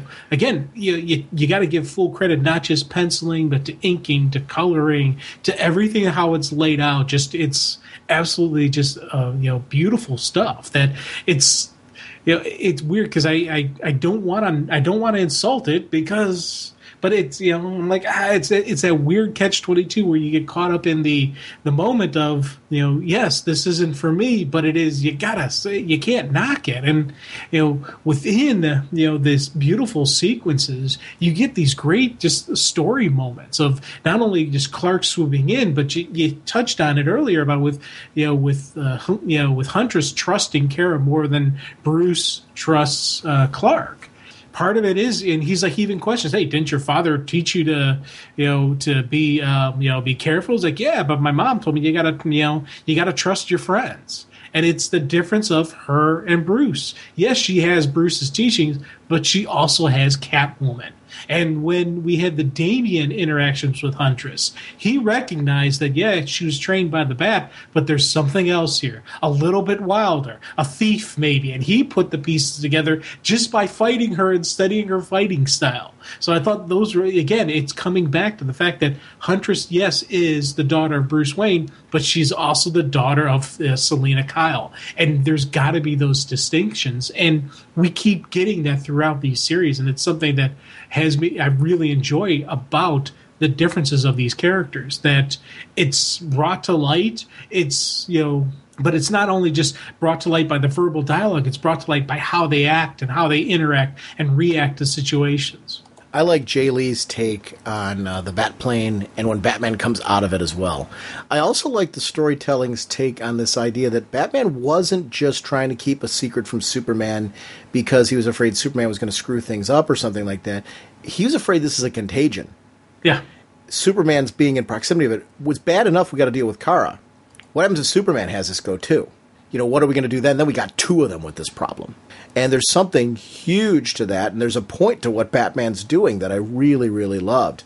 But I'm trying to think of some of the Batman artists that I'm thinking of who draw a less traditional Batman, but then there's something almost beast-like or supernatural when you see Batman's cape go out. And that's, when you see those sequences where Jay Lee's doing that in his line work, it harkens back to that kind of style to me that I really like seeing. And that's the part, I think kind of my history with Batman and the different incredible artists. I'm not throwing out names just because I'm afraid if I do that, I'm going to kind of group him into a category. And I don't think those artists have ever been in a category. I've liked different takes on Batman where they've been their own unique presentation of different aspects of the character. And I think that really works here in Jay Lee's style. Oh, yeah. And you talk about just the monster look and styling to the Batplane. That, again, is something cool. I gotta appreciate that and enjoy that. Though I do like the more traditional Batplane look where it kind of looks like the logo, where it looks like, the chess symbol. But, again, you think about just going for intimidation, going for fear factor. You get something that looks like this monster coming down on you. That's going to add an holy crud moment to it. And again, Batman is about the fear. Batman is about that presence. Well, you liked the Batman as a vampire storyline, right? Kelly Jones and Doug Munch. Oh, yeah. Well, that was a non-traditional art style. Yes. And again, that was one of those stories where I was like, this art style fit this. The Batman vampire story needs to have the more artistic, more non-traditional style to it. Now, he was a regular character. You probably didn't read it, but he was a regular Batman artist for quite a while. Yeah. So did you read him in the actual Batman books, or did you only read him on that? Because that was an Elseworld story. Right. Did you ever read him, read the book when he was the artist on the main Batman book? Yeah, probably. Okay. Yeah, it's something that, I don't remember if I did read him on a regular title, but I don't think I've ever, I'm trying to think here if I have or not. If I must have at least, a little bit, because I was reading some Batman around then, but I wasn't too heavy into the Bat titles then, so I may not have been, but I don't remember ever not picking up a Batman book because of the way the character was drawn. And I'm not trying, don't get me wrong, I'm not trying to knock your artistic take. I'm just trying to get kind of a vibe for, like, how do you feel when you see other stories with non-traditional art? It seems Batman tends to be a character that lends himself more to that being easier to deal with because of his... Did you ever read Grant Morrison's Batman Arkham Asylum, A Serious House and Serious Earth, that one shot that Morrison did? When did that come out? Well, that was a long time ago. Yeah. The 15th anniversary was quite a while ago, and I don't remember. They did a deluxe, those deluxe edition hardcovers. They did a 15th anniversary, anniversary. I'm making do words. One of those, and Dave McKean did the artwork on that. It was a non-traditional. I don't remember reading it. Art style. So. You would have, because the second you'd remember, like, okay, I read an Arkham story where it had non-traditional artwork. That's where I'm going with that. So. Yeah, that was another book that it's gorgeous. I mean, it's a beautiful art. I was just trying to. I think with me, if especially in the past, if there was an art style that I wasn't too keen on, it wasn't. I did not get the book because of the art style. It would be something that would maybe prevent me from trying a new book. Okay. But not, if I was currently reading something, I wouldn't stop because of the change in the art style, unless it was like going to look like, seem like to me like it was going to be a long run and this was going to be the new permanent art style, or, I'm like, I don't like, But as a general rule, when I was a kid, if I was getting a title, I would stick through the title and just, wait for it to change back to something I liked more.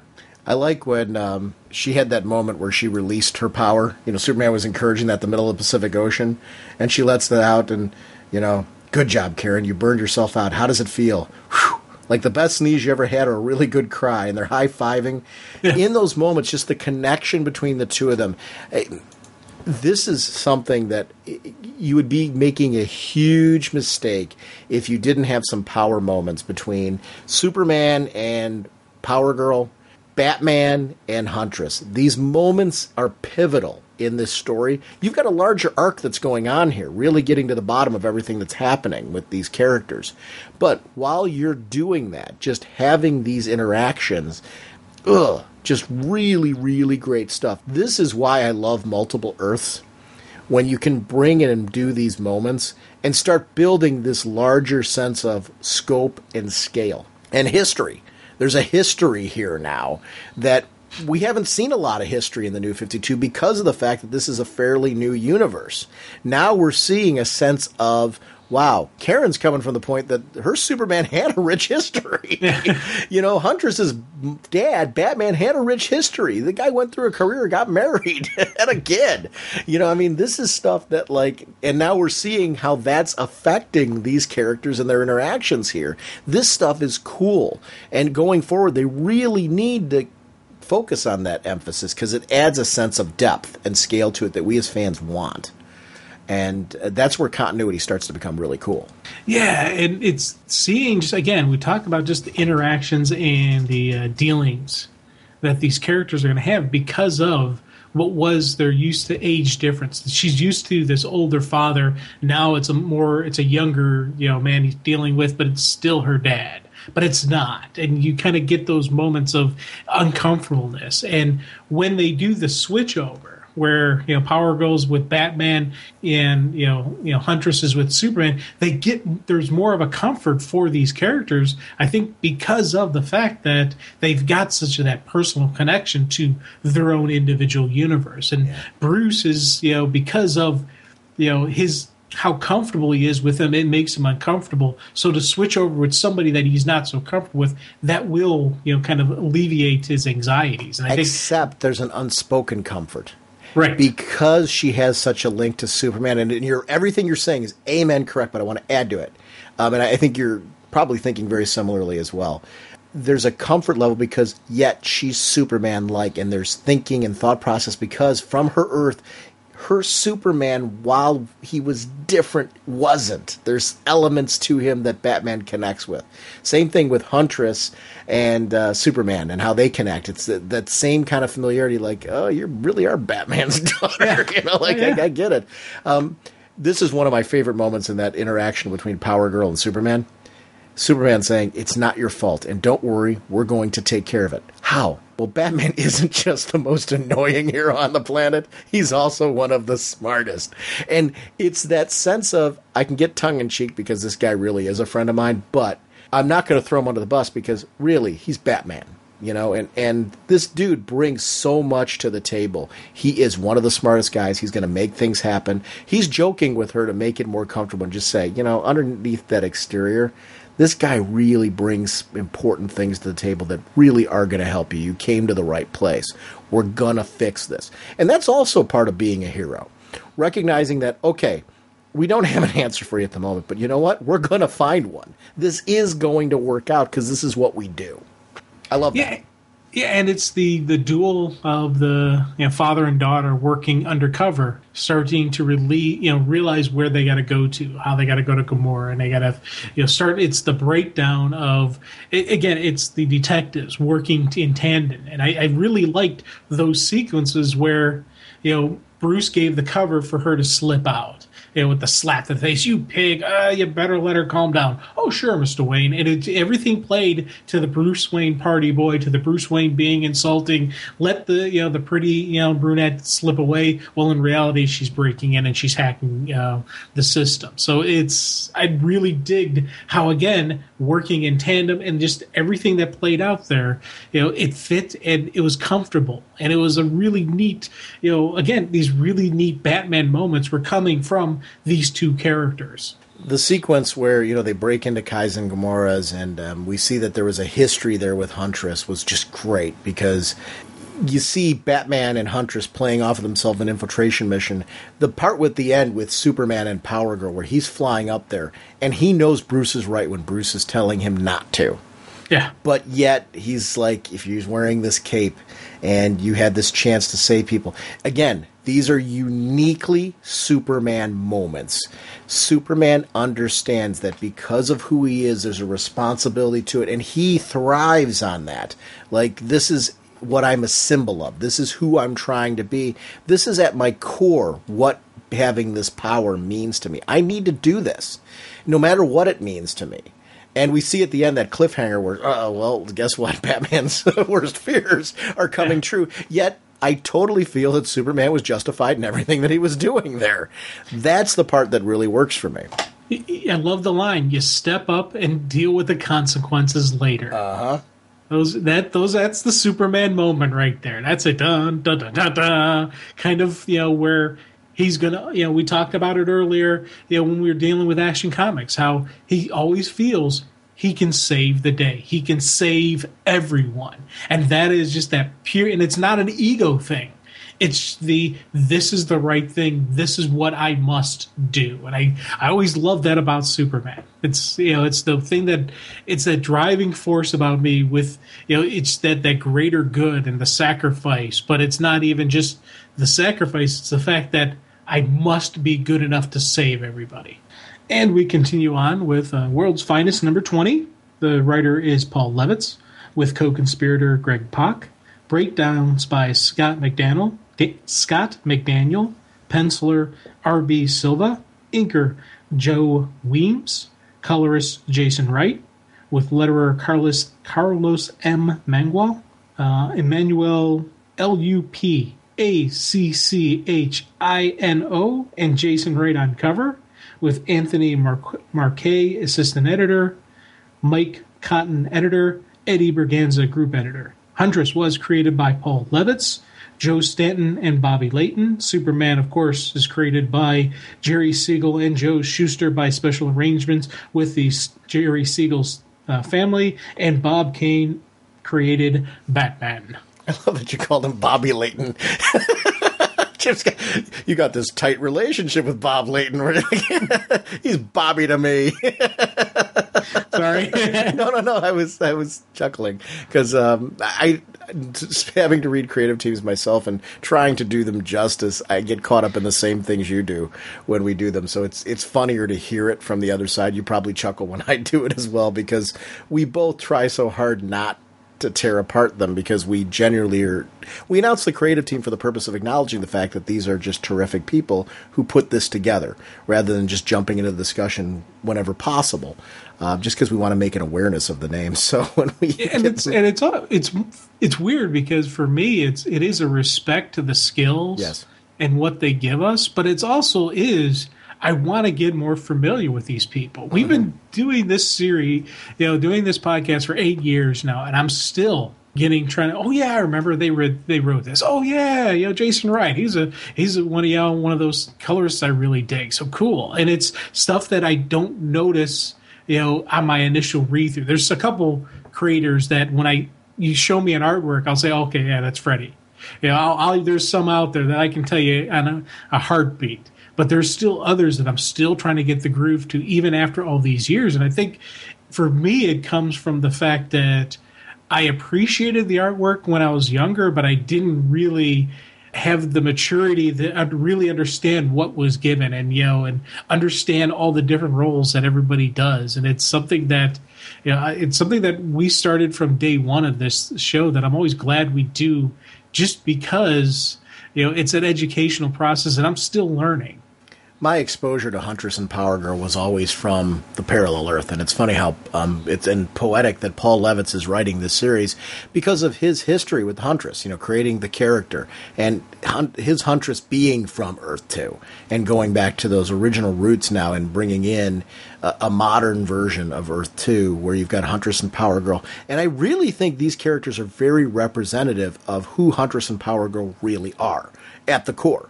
And I think it's why I love this series so much, because there's, for people that are like, wow, the New 52 has really drastically changed this character and that character, that's true. And in some cases, there were reasons why certain characters were changed to really modernize them and give them a flair. But one of the things that I love that DC's made a choice to do is take certain characters, and not, DC as a whole, certain writers, when they do their pitches, have said, these are two characters that if you look at their core concept of who they are, to keep them to those core concepts. I don't know if that was a James Robinson decision or a Paul Levitz decision or a collaboration as far as how to use Huntress and Power Girl, but the decision in launching this series and its deep ties to Earth 2 as a series, and it being our latch-on point to how it connects to our world, really works, and works really, really well. Because these characters, to me, are immediately hearkening back to what I think works at the core of having multiple Earths. What works at the core of Huntress. Huntress is a super cool character. I loved the version that we had prior to the New 52, where she was a part of Birds of Prey, Helena Bertinelli. And I'm a big fan of that character. But using this version, I was a fan of this version too. I read this version before I read that version. So we're going back to something that, like, wow, I loved this concept. I love that concept. It's really great. I love that we got that miniseries with Huntress that just had her, and we didn't realize it was going to wind up being this one until the end. Yeah, that was a great connection and a great tie-in. And with Huntress, it's weird for me because the TV show Birds of Prey is when I was introduced to the concept of the fact that, the daughter of Batman and Catwoman. And I think it was you that I had the conversation with when the show was out. And you said, no, that's the traditional story arc for Huntress. Because I only knew her as, Helena Bertinelli, the daughter of the mob boss and stuff like that. But, the fact that is the traditional story and that it's the alternate Earth, story that comes over. And for me, I kind of I loved the previous Huntress, but I do dig the fact that they're going back to the original story. Now, in this issue, we have Batman and Huntress again working into the Batplane. Now, here's the funny part. We've got a different art style to the Batplane. Did that bother you at all? The fact, because we're in a different book, so we're dealing with a different art team. Assumedly, because they were probably working on the books at the same time, they didn't have the chance to take a look at what the other art team was doing. I didn't notice it, I'm going to be 100% honest with you, until we were doing this episode and we started talking about it, that the Batplane was different. Did that bother you? It didn't bother me. Again, this art style is more of the art style I enjoy. Okay. So it's, again, I was like, okay, this is, I've been always digging the series and digging how it looked, and you get to see again. And I even mentioned how I like a more traditional style Batplane where it kind of looks like the symbol. Well, here you have those for the wings, but the main body is elongated, and it's again something. It's a Batman-esque type of plane. This is something Batman should have. And, for me, I was digging more of, again, the dialogue and the dealings between, Helena and Bruce. Because, she even says, it's really creepy how you even fly the jet the same way Dad did, with that starboard tilt. Don't confuse effective choices with personal style, Huntress. And I loved that was a great just banter between the two of them, even though Bruce is still keeping up the I'm Batman kind of grim, look to him. There is still that comfort with him. There is still that, it's, this is his daughter, type of feel. This is his comfort he has with this person that he knows very little about, but he's got that natural connection to her, and she's got that thing where she keeps staring at him. He's like, don't stare. And then I love just those moments between them. Again, it's something that rings home the uncomfortable comfortability that Bruce is dealing with, and that is so Bruce and so personalized for what he would feel and how he would interact with this. They have such an interesting relationship, Superman and Batman, with that ring, that kryptonite ring. He's got that thing with him, it seems, all the time. I would be more interested, just to see, a time scale, when does Batman feel it's okay to not carry that around? Well, see, here's the thing. In this one, he says he brought the ring around because of Karen. Right. Just in case. Now, is he telling the truth, or does he always carry it with him? I took it that that's exactly why he brought the ring, was for Karen. And the fact that, he, just in case, and it was just in case you weren't what Huntress claimed. And I'm joking. I'm really joking when I say that. I know, I get you. But I liked, just again, Bruce always is planning and always thinking. And it's, even though he said he had that comfort with, Huntress and he trusted her, he still brought the ring just in case. Mm-hmm. That's good stuff. Now, when we're back into the story right now, and we're seeing now she's got to defend Superman because he's obviously very, very depowered, and you get to see her through Superman's eyes. You really are his daughter, and we start going into Kaizen's place with Power Girl. I really loved those sequences where we get to see him and the history from the annual that we saw, the World's Finest Annual, and the fact that she's got these feelings of, am I responsible for this happening, and how do I make sure that I make up for that? Because I could imagine with there being alternate Earths and alternate versions of people, there's an opportunity to, in your mind, whether you're right to or not, try to make amends for certain happenings. And that's the part that I really like. But are you right to? Is this person the same person that you thought they were? Yeah. Those become very tricky situations because we know for a fact, especially with what's going on in Forever Evil with another Luthor, that people aren't always what they seem. And the good guy in one universe isn't so good in this one. And you can't let your guard down. And you got to be careful. It's that whole conversation that Huntress and Batman had before about trusting your friends and always being careful and stuff like that. But throughout this series, we've seen Power Girl react this way, where she is leading first with her heart. She is, going, fast and furious, ahead of time. And I love the fact that she did just leap forward and think, this is the same type of guy. This is going to be a guy I can trust, even though he very clearly isn't someone she should trust. And I like just the fact that going into this, you knew this was going to happen. You knew he was going to be the bad guy, but you still, on some level, I was still kind of rooting for a happy ending for it. I was still rooting, come on, maybe he's just misunderstood. Maybe it's not exactly what I know it's going to be. Let's give the, something, let's see where this plays out. And I like the fact that I do have those hopeful feelings for them. Now, when Superman's wearing the ring, I do feel like Huntress is telling us something that we need to know. That because he's been so overpowered because of this, that the ring is not having the effect that we would traditionally expect with Superman, in the sense that he's not writhing on the floor. It's depowering him, it's painful to him, whatever, but he's able to walk around and function because of the fact that he is overpowered. The invulnerability didn't completely shut off, we saw that. There's something interesting about an acknowledgement that he's in a different place because of this, and this is really helping to keep a balance of sorts. Obviously, it's more skewed to the weakened side, but it is keeping him at least stable for the moment. Yeah. And the thing I always wondered is, would the kryptonite have affected Karen? Because she is from another universe. I don't know.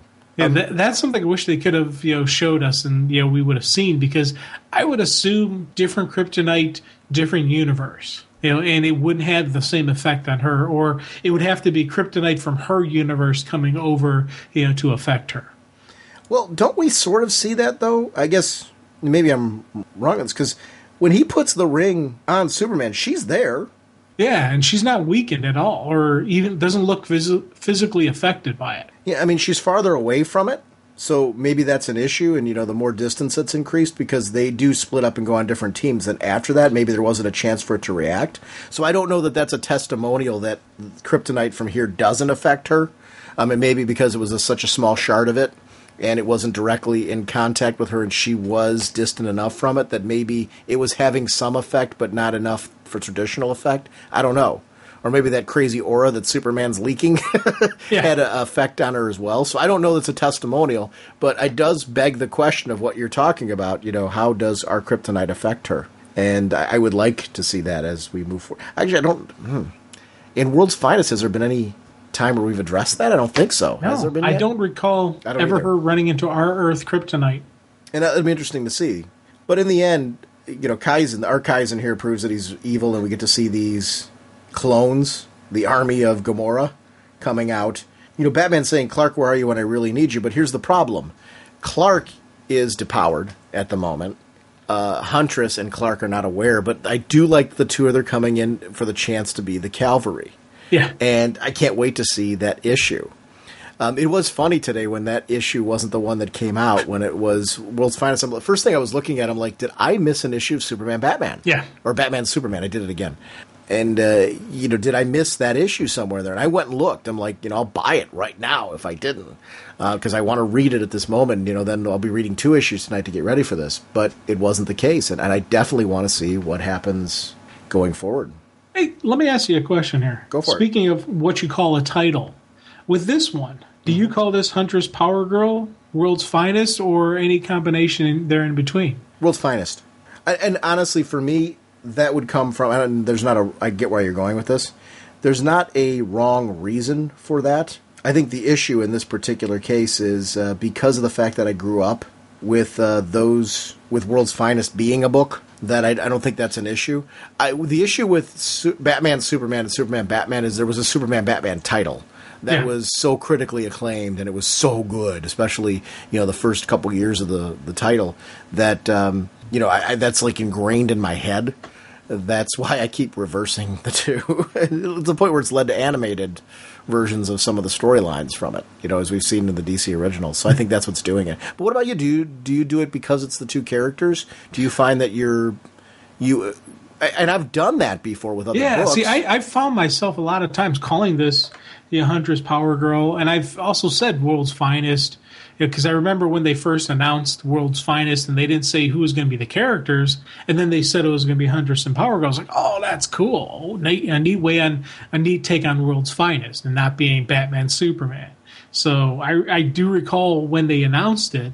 So I think I do have that World's Finest in my head, but occasionally I do call this Huntress Power Girl. Well, but I don't say World's Finest, I think. The book has that on the title, too. Yeah. So I could totally see where you would get that. I think because of the World's Finest, I think it rolls for me off of the tongue because I have such a history with the original World's Finest. I had so many issues of World's Finest that, I think that title is iconic for me. It's kind of like what Action Comics is. Yeah. That's what it hits for me, but I totally get why you would do that, especially with it being blazoned right there on the cover, Huntress Power Girl. Yeah, no, one of the things I did like, and I especially got to make mention of this, because the Power Girl sequences were really neat, and I do like the fact that the Huntress and Clark were doing their sneaking, and we're going to see a lot of Huntress, going to be relying on her training, but Clark does have, the intelligence as the reporter, etc. But the classic Batman stuff of him sneaking in through the sewers and, overriding cameras and planning his own little security measures and all the little stuff that he does and hacking into the system and hardwiring and all that. So those are just some really cool classic Batman moments that I'm glad we did get them. And I do like the fact that it's not heavy dialogue centric. It's just the visual stuff. And you see Batman doing his thing. I can't wait for Todd Connor to come in and save the day. Yeah, I'm really looking forward to that. This is my favorite. I had to think about it. This is my favorite Todd Connor story. Oh, your favorite Todd Connor story? Yeah. If I had to pick one, this was my favorite Todd Connor appearance. Now, where do they get those names? I don't know if that's a nod to Jason Todd and Connor Kent, or because Kate Kyle is, obviously a nod to Kate Kane, maybe, and Selena Kyle. I don't know where they get them from. Oh yeah. What? But yeah, I don't know, and I could be digging there. And honestly, we're probably overthinking that. Kyle obviously is a nod to Selena's mom. Right, that's got to be. I mean, to Helena's mom. I know what you mean. Yeah. Well, you think of it's going to be Helena who came up with all the fake ID, I believe. Right, she did. So it's got to be connected to her world and her universe. So she wouldn't know Jason Todd or Connor Kent. How do we know that? I'm just assuming because they haven't mentioned her. I wonder if there aren't versions of that, or another Connor, or and Jason Todd's name seems to be pretty well known as being the Red Hood. Yeah, I don't know. And like I said, I'm making connections to those names that probably I shouldn't be. I think the only one we can guarantee on that is Kyle. Yes, that's a nod to her mom. Kyle, I think that's definitely with Bruce's family and Selena Kyle. So who knows?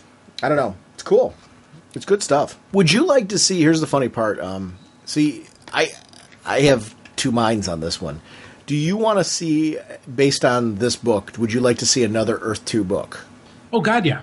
I'd love another Earth 2 book that explores other heroes over there, or heroes that cross over to here, or however they want to do it. Because again, these are some great characters. In Earth 2 title, we're getting some really neat stuff that there's plenty of room for fleshing out over there. They can do other characters. And if, as I said before, if they bring these characters back over there, great. If they keep them here, great. If they do types of crossovers, looking forward to that, because there's going to be moments where they go back over. And how awesome would it be, knowing what we know about Earth 2, if both of them were able to go back there? With Superman over there, with the Batman that's over there, these characters dealing with and interacting with those characters. Here's where I'm of two minds. I think one of the strengths of Earth 2 has been it's not beholden to any other title, including World's Finest. Because of the fact that these two characters are here, they can react to things that we learn about the history of Earth 2 and their own personal history. But like, Earth 2 can have these big epic storylines that are going on, and there's nothing that prevents them from doing anything they want to any of those characters. And I think there's something to that. I really like that. The genius of doing World's Finest this way and having them both over here is it maintains that ecosystem of Earth 2, which I really quite like. Yeah. Yet, I'm with you. I would love more stories. I would love if there was a way to make Earth 2 bi-monthly. And maybe just, continue moving the story ahead more, or somehow using that to spotlight the book. But there's something charming, nice about knowing that when you pick up that book, all of its events are happening there in that title. I don't know if I'm making any sense at all. In one shebang, we're getting that whole world. And that's what that book's all about. I love it so much that I would gladly, like you said, in an instant, jump up and pick up another Earth 2 book, which is the contradiction to what I'm saying. My preference would be more so that when the time's right, if they're going to launch another alternate Earth book, that they do it from another alternate Earth. We can see, a different take than necessarily spreading Earth 2 too thin. Although there's so many characters that there's a valid argument for being able to spread them out somewhere else. I don't know. Yep. I would love to read the book based on the Earth 2 Hawkgirl. Oh, God, yeah. Yeah, definitely. Again, you see characters like that, you could really expand out, and she's somebody who could hold her own series. That Earth Batman, come on, that's a great Batman, and just we're not completely done with things with the Superman, etc. And there's still more that's going to come out of that. So there's a lot of characters there they could have some fun with, and really just sink their teeth into it, let them really, because part of the thing when you have the team dynamic of a book, you are limited to, the one thing. I would read The Wacky Misadventures of Evil Superman. Yes. In a heartbeat, man. Come on. Just, to see how he got to where he is. Though that would be a little bit depressing and a little bit sad and, but, just the unleash the evil nature. Lois, you told me to put crypto out, and I sure did. It could be a wacky I Love Lucy. Wrong. Oopsie. Hey, Lois would be a good series. Oh, yeah, Robot Lois? Yeah. Yeah. Don't worry, gato. Wow. Yeah, see, but half the fun of them, too, is seeing them interact in that world. Right. And the fact that we know that this complete story we're getting there. I don't know. I'm very torn on that. I could see that going either way, and I'd be pleasantly surprised. But I am definitely one of the guys that, like, I say that, they got the buck off of me, which is the interesting conundrum they have as a company. Do you launch another series knowing that you've got an audience base that would be interested in it? Maybe. I don't know. It's a tough call. I like that book being contained, though. The question is, do you, by expanding it too far, turn off some of your readership who is attracted to the high-quality writing in the single series? That's always an interesting conundrum. Because I do think that book has, one of its strengths has been high-quality writing, and the same thing with World's Finest. When the book's written that tight, and you're introducing new concepts, and you know that they can be written into that series. I don't know. Because there have been some real gem of stories in that book. Well, I would do the same writer. Different art team, because you can't really put them on two books, and that'd be hard for them. But maybe you could do the same writer on both books. That would, you're right. That would have to be the way that you would do it. But it would also be, you don't want to run into an issue you've run into when you've done that with other writers. There has to be a desire from that writer to do that, and a storytelling reason long term why that would work. Because if you don't do that, you're gonna then take that writer and kind of oversaturate them with story concepts, where now all of a sudden I'm doing more with book A than I am with book B. Yeah, but and it's funny, as we say this, think about the Green Universe. We've got multiple writing teams that are meshing and working well, and you get that same vibe from one book to the other, even though it's two different creative teams. So I think that would come down to the editorial teams on those two books, making sure that if we have Hawk Girl here, we have Hawk Girl here, she's got to feel like the same person. Or if we've got the events going on here, we got to make sure there's some reflection over here. I think that's part of editorial duties, as well as, just that you create that team dynamic that we always like to think happens in comic books. Well, you make sure it kind of, actually happens. Yeah, and when you put it that way, I can't argue with you. It's that can happen too. I like, though, I guess this is going back to, I love everything you're saying about the Green Books, and I agree with you on that. The problem is, I don't think that every successful book should go that route. Because sometimes the success is due to the fact that it's just a tight, well-contained story within that book. If you derail that by going another route, it might not always work. Mm-hmm. So I don't know. It's a very interesting... I don't know there's a right or wrong answer here, and it's not a... I think I'm right or you're wrong kind of thing. Everything you're saying, I can't really argue with. I agree with you. And I would pick up that book, and I would love for it to work that way, as long as there's a creative direction that doesn't lose what makes the book special. My answer is kind of yes to both. Yes. It's a cautious yes, though, because I think this is one of this Earth 2 world that they've crafted, which includes World's Finest. And that's why I bring that point up. We've got two books that I think are doing very well in their delivery of this alternate universe concept. At what point in time does it become too much? At what point in time are you making a mistake of launching too much into it? And I don't know. The Green Books are a good example, though. As far as where it does work, and I don't know. Yeah. It'll be interesting to see. I don't know. It's a good story. I can't wait for the next part. I know. I'm eagerly excited for this, just to see. And it's one of those things where I'm so looking forward to it, but I don't really want it to end. I'm like, no, but you want more story, but you don't want it to end. It's a weird thing I have with sometimes with these with the different tales and with the crossovers and stuff like that. It's, I don't know. It's a well-written crossover. Yeah. Reaching melting point. Not sure we can make it. I want to give a quick shout out to our show voicemail line. We will definitely have voicemails on our next episode. It's 1-440-388-4434 or Dr. Norge on Skype. We love having you part of the show, so please feel free to call in with your thoughts on anything. We loved having you part of our content. Also, I want to shout out our Facebook group, which we are now sharing with DC Infinite. That's dcinfinite.com. It's a great discussion group that's gone well beyond our show, and it's really great, the community that's there. It's a safe place to talk about fandom and comics and blogs and anything really that you're interested in that's comic book or pop culture related. So please consider joining the community and being a part of the terrific discussions that are going on there. And once again, I want to welcome DC Infinite to the family, and it's great to have you a part of it. Remember, our show website is ragingbullets.com, where you will find regular updates on happenings with the show. It will be coming down for a couple of days soon because I'm doing an update to it. It's a behind-the-scenes update, or actually I'm moving the files to a different server. So you might see a day or two where the show website's not available, and if you are, don't worry, it's not going anywhere. It's just going to be down as I make that quick move. It'll still be ragingbullets.com. You'll get to it the same way. It's just to get it to a faster server so we don't have any downtime with it. So just want to give a heads up on that.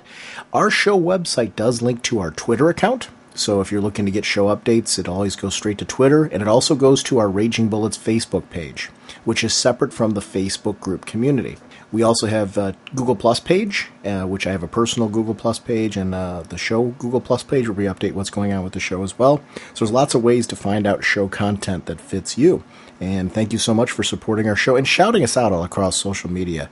We are very lucky with the community of fans that we have of the podcast, and it's really appreciated the time you take to post iTunes reviews, to shout us out on various social media. Anything you do to just let one or two people even know about the podcast just is really helpful. Once again, back to our sponsors, DCBService.com and InStockTrades.com. Remember, over at DCBService.com, it's time to pre-order the Superman Doomed event. Superman Doomed number 1 is $4.99 regularly, 50% off only $2.49. That's DCBService.com, your pre-order source.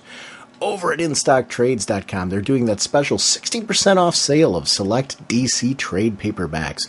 I mentioned things like Army at Love. It's a $9.99 trade, 60% off only $3.99.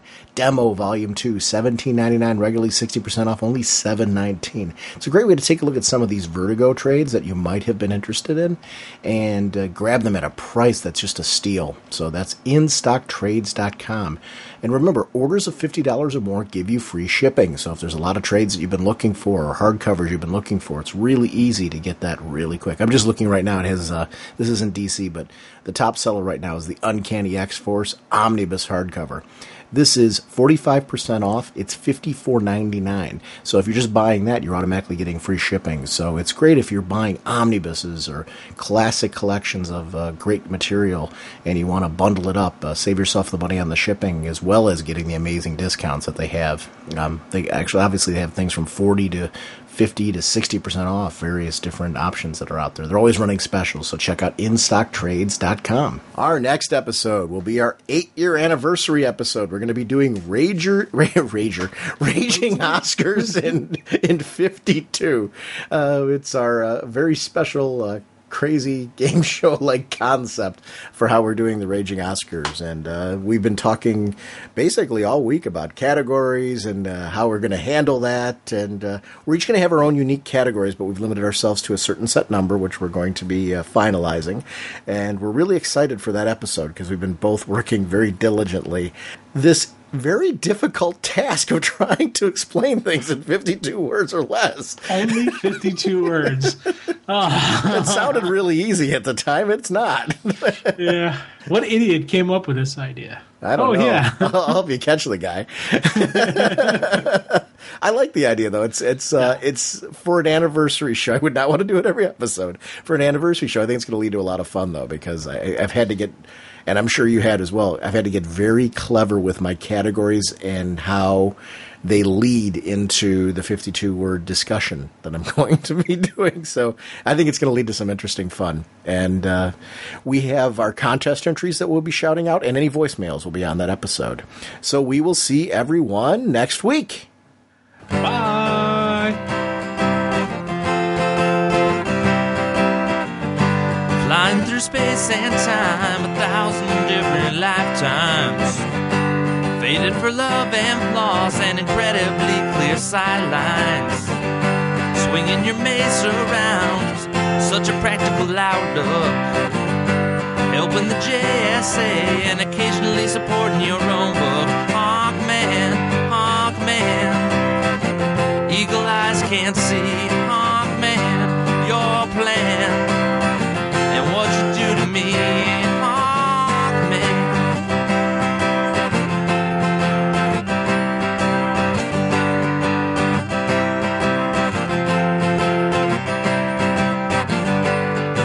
Are closing in, be they Thanin Guard or Egyptian.